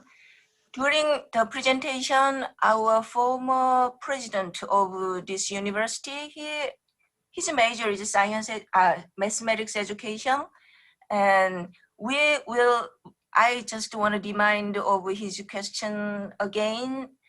Actually, Nalin provided some answers, and it's about when we are talking about make education, who is responsible for this education, I mean teaching and learning.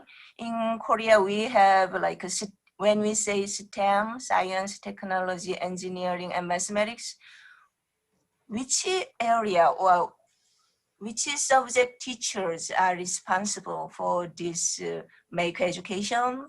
And when we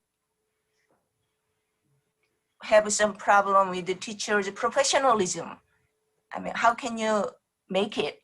And in addition to that, it's another question is about system.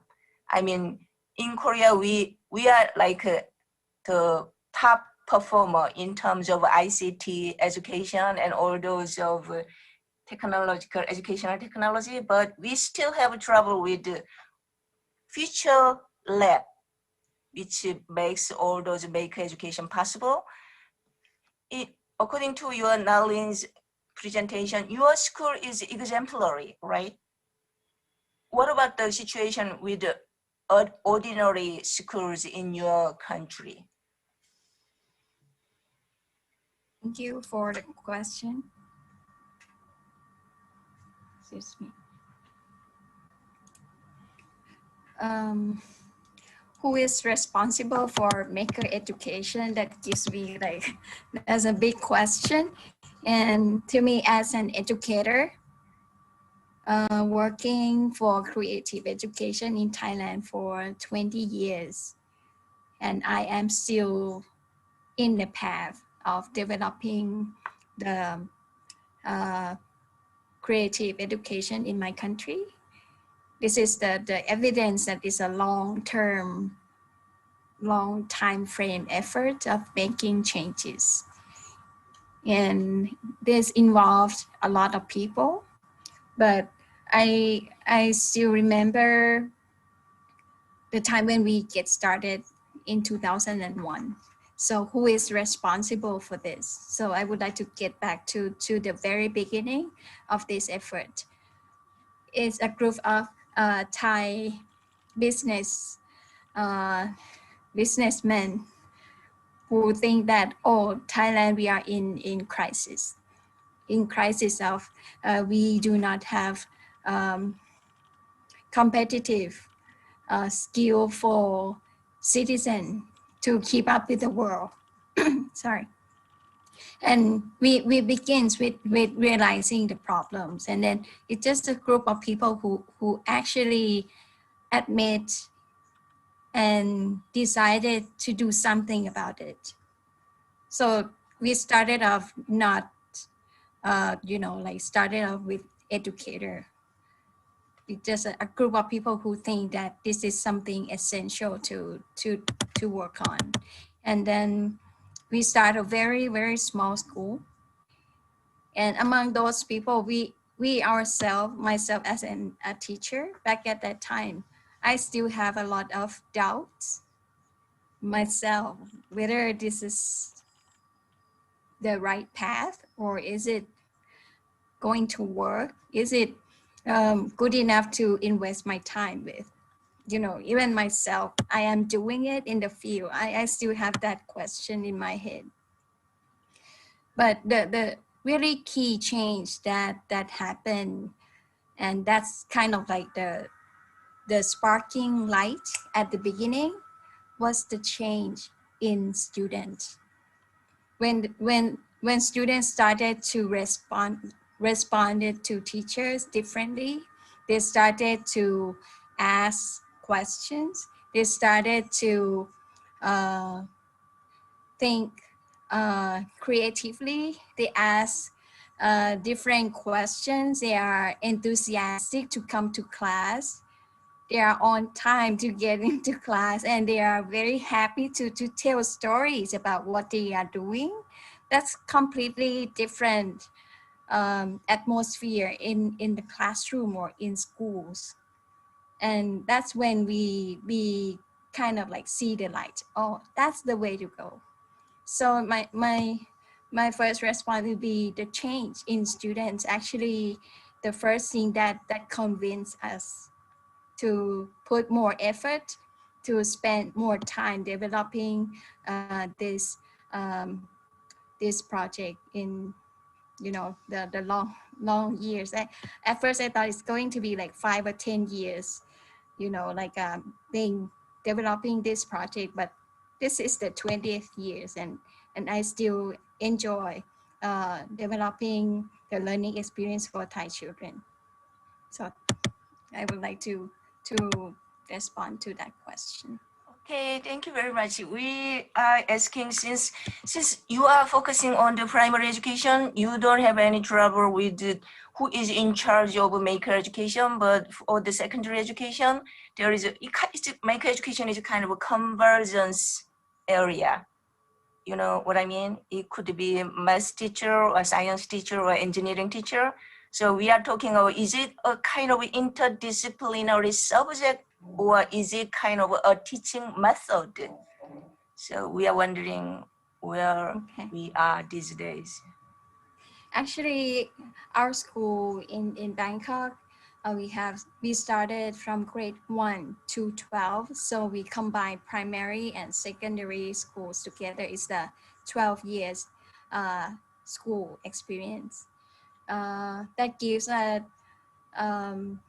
the long enough time frame and to see the development over time for 12 years and designing the new path. So for how we do maker education in our school, now we have like one hour per week for all the students dedicated to just like building the basic making skills, basic digital fabrication, 1 hour.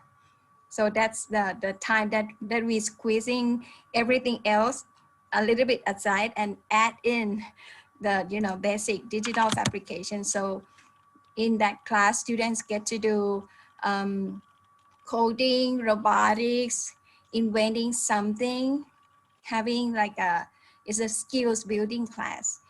But it's not just an hour of maker education.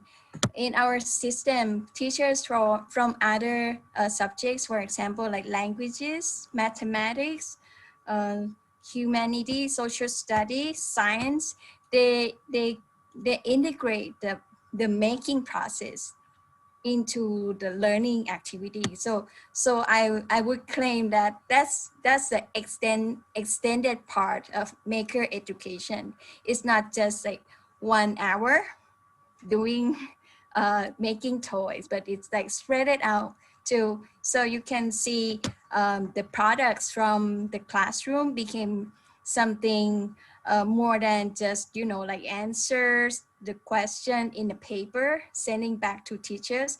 It became something like a simulation or something tangible, like a creation and invention, and that's how maker education is kind of like spread it out in school. And we go beyond that because we have one dedicated time for students to do projects. The projects time is more like a multidisciplinary class, and that's the kind of the courage of our school to invest a lot of time in that. So this is something unique about our school, even for Thailand, that we spend like we provide like 30 to 40 minutes of the time to that class, and we the purpose is like we would like to kind of like provided minimal amounts of time for compulsory classes, so we can have extra time for something essential for the kids in the future, something that made them happy to come to school, something that made them be able to explore their interests,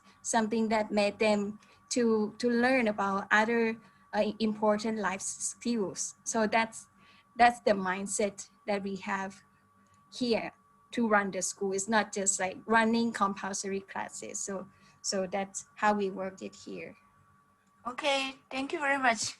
And Akshay? Yes. Yeah, I have. Yes. I would like to add to what Nalin just said, because I completely agree with everything she said. So when you spoke about like, is making a system or a process, I think making is a culture. And it takes time for a culture to grow. We have been in a certain culture, and I think over time, education has transformed. I think Paulo spoke about it earlier, and like how we as a civilization, we had tools, and we were all connected with those tools, but then we've been slowly going away.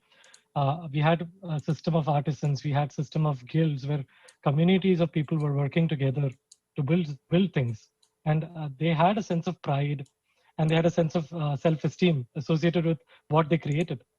Uh, Now the system of education, for better or worse, has been trying to get globalized, and in the process of globalization, very often there is this tension between trying to stay unique, but at the same time also trying to become global. And these are two tensions that always, I think, uh, teachers don't know how to, how to take that and channel that in the classroom. And working in India, I've seen, the role of a teacher is pivotal in all these projects, the way they have to get involved. But it's the same in India, and I'm guessing it's the same probably in Korea. I've seen the same in the other parts of the world where teachers are so inundated. They have so much work on a daily basis when they teach in the classroom that for them to be able to think of bringing in an activity just scares them. It puts like fear into them. It's like, how do I do this? So there's two things, and I think it's, Nalin was talking about how it's taken 20 years. It is a long drawn process. It will take time because we need to start working on the younger teachers who are coming in to the system to kind of start building that culture. It'll take time for that culture to evolve. But there are other things that I see in India that kind of complement that. So the government is really working hard. I see Korea also has something similar where you're trying to bring in, the labs into the school and do more hands-on activities. Um, Few things that could help, and I see are helping in a big way in India is you have educational entrepreneurs. You have people who work in education technologies, and they are willing to build curriculum. They're willing to build tools and bring it into the classrooms, conduct workshops, work with schools. The only thing that I constantly insist in India is that I ask the schools to always ask for sustainability. Always have that conversation on, okay, you're coming in today, you're giving the students skills and tools. How do we sustain this? So what are you giving to the teachers? What are you giving to the community that can sustain, and so that we can keep moving forward with that? Otherwise it ends up as, you come in and you walk out and it just comes and vaporizes. So there is that. Another thing that I've seen that in India they're working very successfully is they formed a network of mentors. And I think teachers are starting to play a very important role in that, because teachers in schools that we know are able to connect with alumni, students who have graduated from that school, and get them to start getting involved in very minor capacities in trying to talk about the technologies that they are working with. If and over time we have seen there are people who have we've seen emergence of data science clubs in schools in India, where we have data scientists working with the World Health Organization and other places who've graduated from these schools, now willing to contribute back and start having these conversations, start teaching these skills. And these are now work oriented skills. And then around that, we bring in education technology, startups, and we try to see how we can create technologies, we can create interventions that work with these alumni, with people with expertise, and bring in a maker element. How do you make it more active in the classroom? And this is another angle that we've been looking at very actively recently. Another thing I'd like to add is talking about, sorry, I'm going on and on, about deep change and versus sparked interest. And I think there is a benefit of both. We always have this conversation about how do we sustain, how do we bring deep change in the system. But even if you do a little bit, you do one workshop in a classroom, there are some students who do benefit from it. Roger just gave an example of that, where he spoke about one child in a village who moved on to become an entrepreneur. So there is always that impact which we cannot discount. So as a school, I think we need to always embrace both and be willing to value both. It's going to be a longer conversation, but at the same time, we let the students who can benefit from it right away benefit, and not stand back and say, oh, it's going to take a lot of effort, so let me not let the students who can benefit today benefit from it. So kind of both those dialogues need to happen in parallel. Okay. In addition to the Akshay, I have two more questions. since you are from your background is educational technology, but in science education, it's not a new thing. I mean, learning by doing or learning by making, but there is a big question since we are focusing on the learning by hands-on science activities, all those inquiries, but they do something and they make something, but they don't know why. You know what I mean? They are doing all kinds of making activities without minds on.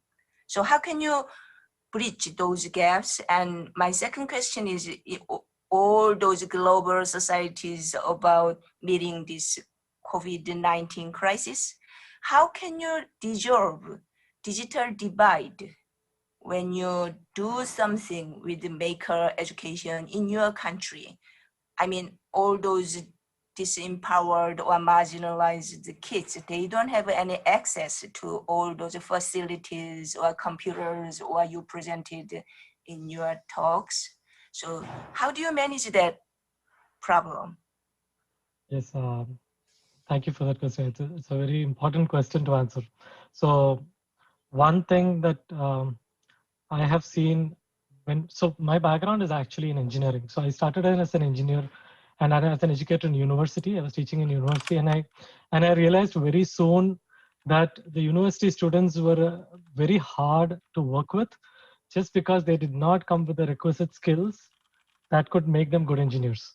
And I realized that we had to go back to school and start addressing the problem in schools before they come into university to be able to solve these problems. And that is when I decided to make that shift from working from university to working with schools, because I really felt that we needed to start working in the schools before we start working in the universities, trying to solve these problems.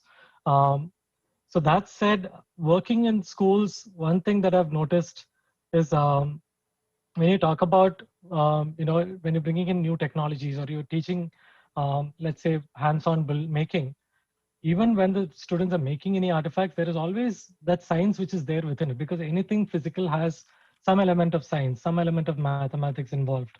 There are these principles which are there, which are hidden within them. And that is where the role of the teacher actually comes through. That is where the teacher has to highlight and bring the principles. So teaching to the principles versus teaching to the activities. Trying to look backwards, do the activity first, and then talk about the principles. And that's sort of where it becomes the glue. And to that extent, whenever I've done workshops or whenever we introduce new workshops to schools, or we work with teachers and give them training, when we do these mentor programs, very often we always make sure that the teacher becomes part of the design process. So any workshop we conduct in a school is not something we take and we package and we deliver it in the school. It's something that we co-design with the teachers.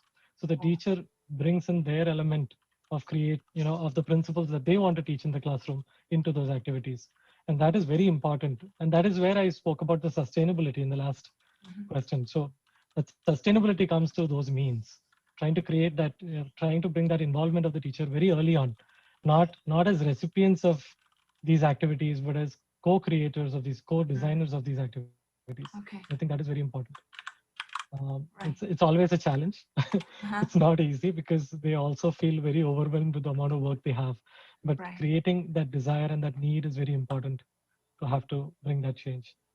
Talking about the digital divide, now interestingly, I realized maker skills and maker tools had a lot more role to play in during such a time when children did not have access to tools. So we have had communities where teachers have gone off. So now that students very often cannot come to schools, we have had situations where teachers go to smaller communities and they hold smaller classrooms in different communities, and they travel around and do that. This is very common now in India during this COVID time. And so we've been designing tools, and we've seen other groups also designing materials and tools that teachers can take to the classroom, which are low tech, which do not necessarily require electricity or anything to run.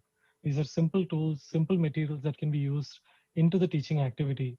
There are also other things like designing educational material with elements of evaluation embedded in those materials. So the activity itself becomes the evaluation. So through the activity itself, the child gets to share and explain to the teacher what they understand. So one thing is there is MIT Media Labs has something called Beyond Rubrics. This is another set of tools that they've designed, which is kind of brings in this brings in evaluation, which is embedded within the learning framework itself. There are so many different tools in that you can actually look at that does something like that.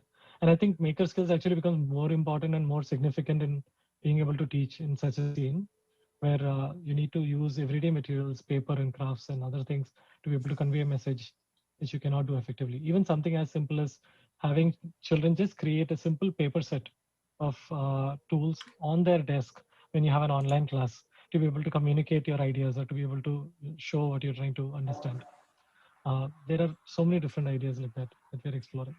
Okay, thank you very much. Nalin, do you want to add something? I would like to add, right. Yes. I would like to add on from Akshay's answer. That's a great way to explain how we provide a more like purposeful maker education. And I would like to add that reflection is another part that would help students and teachers connect their projects to the concept and to the ideas of how their work can connect to the bigger environment to can create the impact in what area of the society. And to start having, it's not just making you working with computer or electronics all the time. It's a time where we will need to sit and discuss in circle and talking about our experience and reflection upon your experience, how this invention that you are making can create a change in the wider context. And that process help the learners keep like relating their ideas and their experience to the real world situation, and that gives them a deeper sense of purpose in their learning experience. Right. So you guys are emphasizing like going back and forth between theories and practice and doing and understanding, that kind of thing. We have another question. He is asking, how can you manage all those maker experience or method with 30 to 40 students? I mean, overcrowded students in a classroom.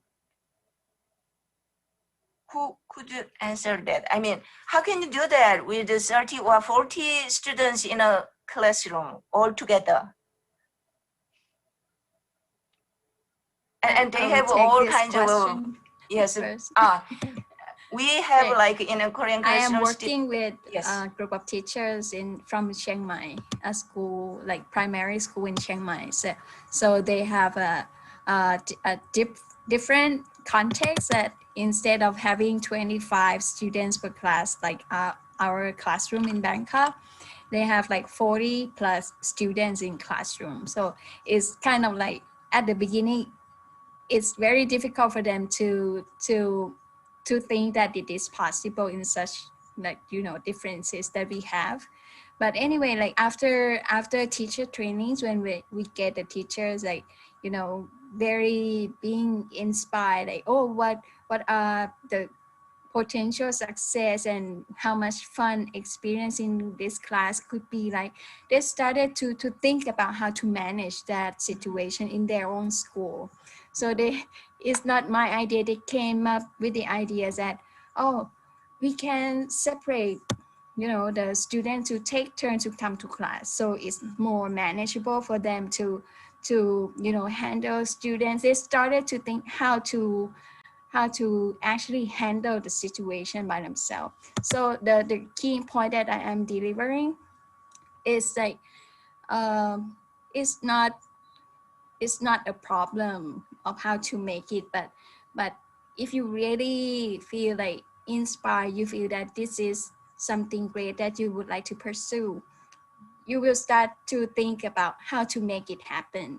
And that's what I had seen in teachers from other school with a bigger number of students, and now they are excited to start the class, and they are eager to handle the like possible problems. They prepare that this is not going to be a smooth and easy start after training, but they are ready to fight. So that's something important for the teachers' preparation into, like there are a lot to manage. There are a lot to try to make it work. And for the numbers, you can divide the students into different groups and then, take turns. And yeah, I feel like there are ways when you actually want it to happen. Okay. Thank you very much. Don't go away. We will wrapping up this session in a few minutes, but I want to give some chance for Dr. 강성주 교수님. I mean, Professor Sungju Kang, do you have any comment? 특별한 코멘트는 없고요. 예. 저희가 현장에 적용을 하다 보니까 교사들이 전공 과목 이외에 ICT 기술에 대해서 특별히 엑스퍼트가 될 필요는 없더라. 어떻게 진행되는지를 알고, 그 다음에 교사들이 교실에서 역할이 패실리테이터의 역할이고, 젊은 아이들은 기술을 교사들보다 더 빨리 체득하기 때문에 상황을 파악하고 이것이 어떻게 가는지 그 흐름만 가지고 있으면은 수업을 진행하는데 큰 문제가 없더라. 이것이 이제 저희가 좀 깨달은 거고요. 그 다음에 저기 오디언스 중에 전 총장님이 계신데 전 총장님 이것에 대해서 좀 잘 알고 있는데 한 말할 수 있는 기회를 한번 주시는 것도 좋겠다는 생각이 듭니다. 예, 감사합니다.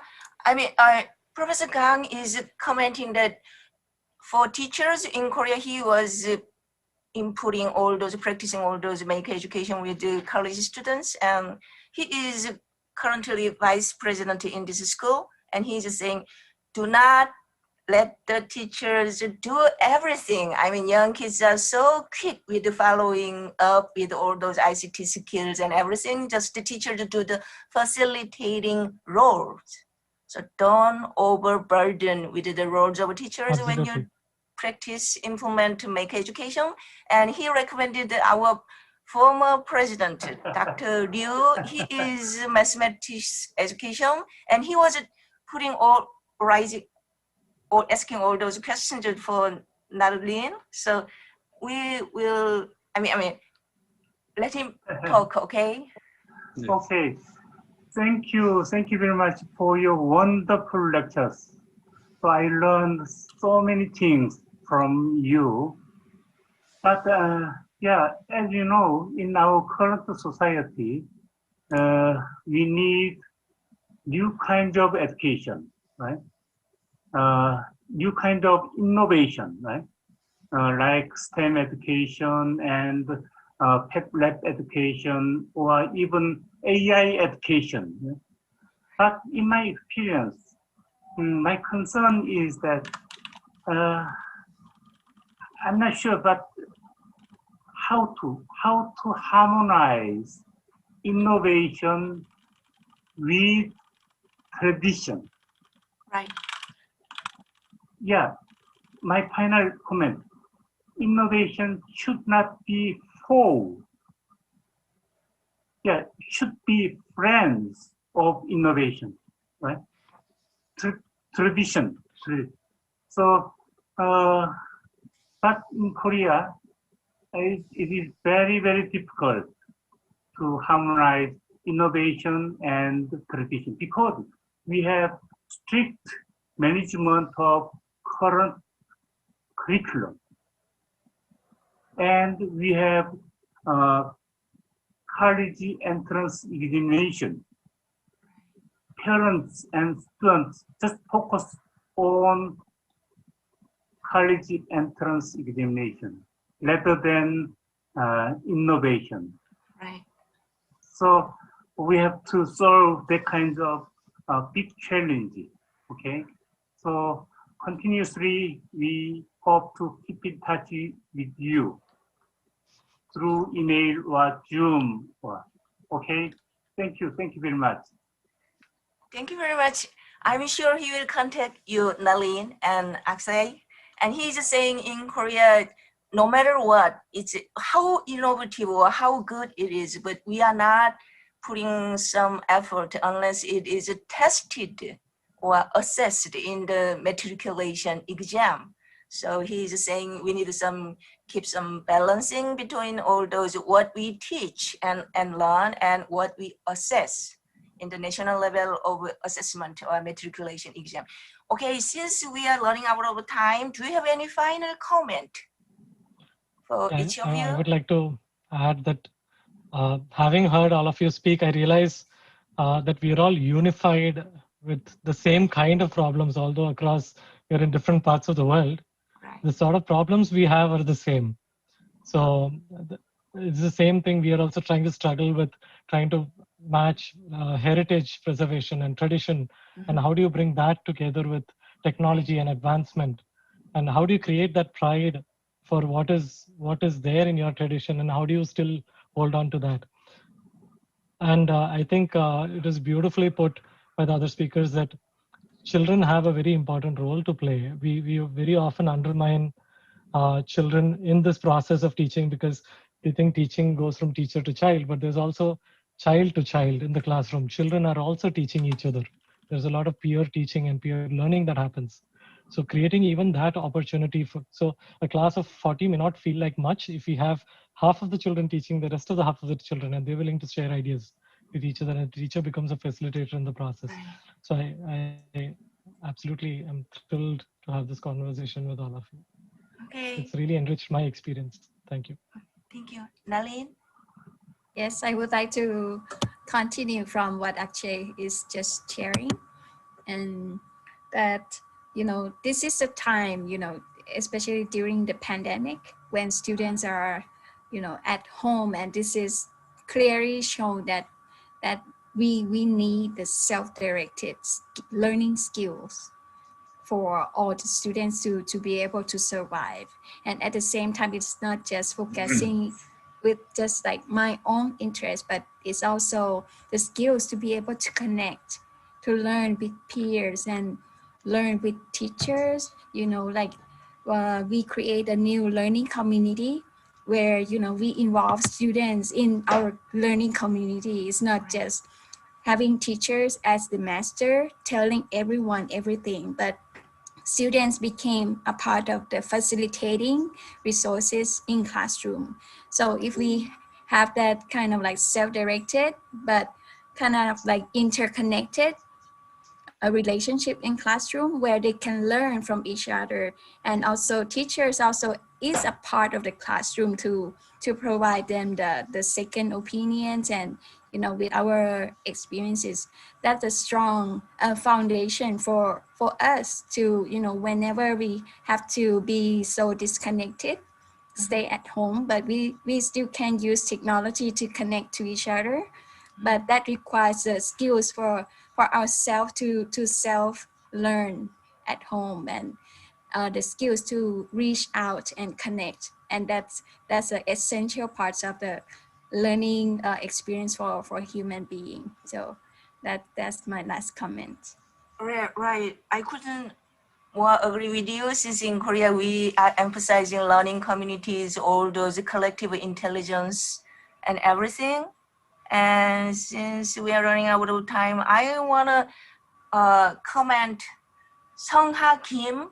He made all this forum possible, and he was putting all kinds of effort, and Nam-ha. And we have a final comment, I guess. Okay, Eun-young Jung, professor over here, and she is giving a great thanks for you guys. So thank you very much, and we will listen to the final comment to Nam-ha and Sung-ha Kim. Thank you very much. Bye now. 감사합니다. 교수님. 네, thank you, thank you. Thank you so much for the audience.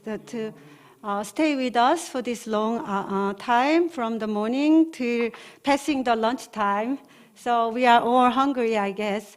Today's talk covered a range of topics from philosophical and theoretical backgrounds of maker education to examples of real-world education in 3 Asian countries, Thailand, India, and South Korea. As expected, questions we received focus on practicality of implementation, and which give us a sense that we need another opportunity like today's seminar. And especially, hopefully, when the pandemic ended, we hope to meet each other and exchange the real things, not only the talks and screen captures, but also the real things that as we make things through this education. As Sungju introduced in his talk, Korean Ministry of Education promoted maker education since 2016.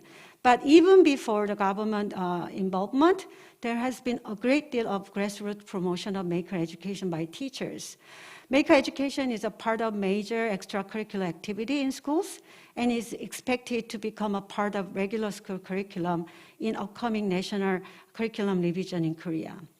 Given this background, there has been a great deal of emphasis on teacher education, in which teachers are provided opportunities to experience maker education, ranging from becoming makers themselves to learning the pedagogical skills necessary to lead students' maker activities. Today's seminar, I think, is a part of effort to bring maker education to teacher education, as we have invited in-service teachers to this seminar, and most of the audience of today's seminar are actually school teachers in Korea. I believe today's seminar gave us a starting point of discussion on maker education from an Asian perspective with 3 countries. I hope we extend this opportunity to other countries and share experiences and ideas with more countries joining and with more ideas coming up. I'm going to pass the mic to Sung-ha Kim to close the event. Sung-ha.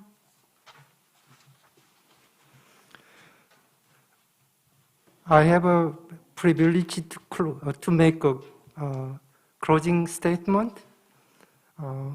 It is a kind of dream come true event in our university for many years because we are the only one in Korea which trains pre-service teachers for every level, from kindergarten to high schools.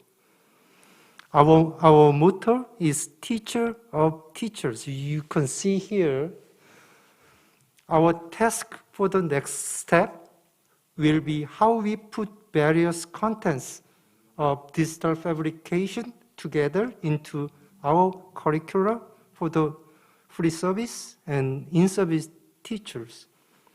We thank all 5 invited speakers today, Paulo, Anand, Nalin, Akshay, and Sungju, and we learn a lot. We also thank all the participants through Zoom and the YouTube today. As I mentioned at the beginning, today's conference is the first official FabLearn conference in Korea. And also, it is first FabLearn conference in year 2021 on the pandemic situation. I hope we will join FabLearn Asia as an active member country. Therefore, more Korean students and teachers could participate in next FabLearn Asia conference once COVID-19 pandemic will be over. Thank you everybody for participating in our event today. And also, today's conference was possible by the funds from 3 institutes in campus: Institution of Science Education, Natural Science Institute, and Informatics Education Research Center of our school. Thank you, everybody. Thank you. 네.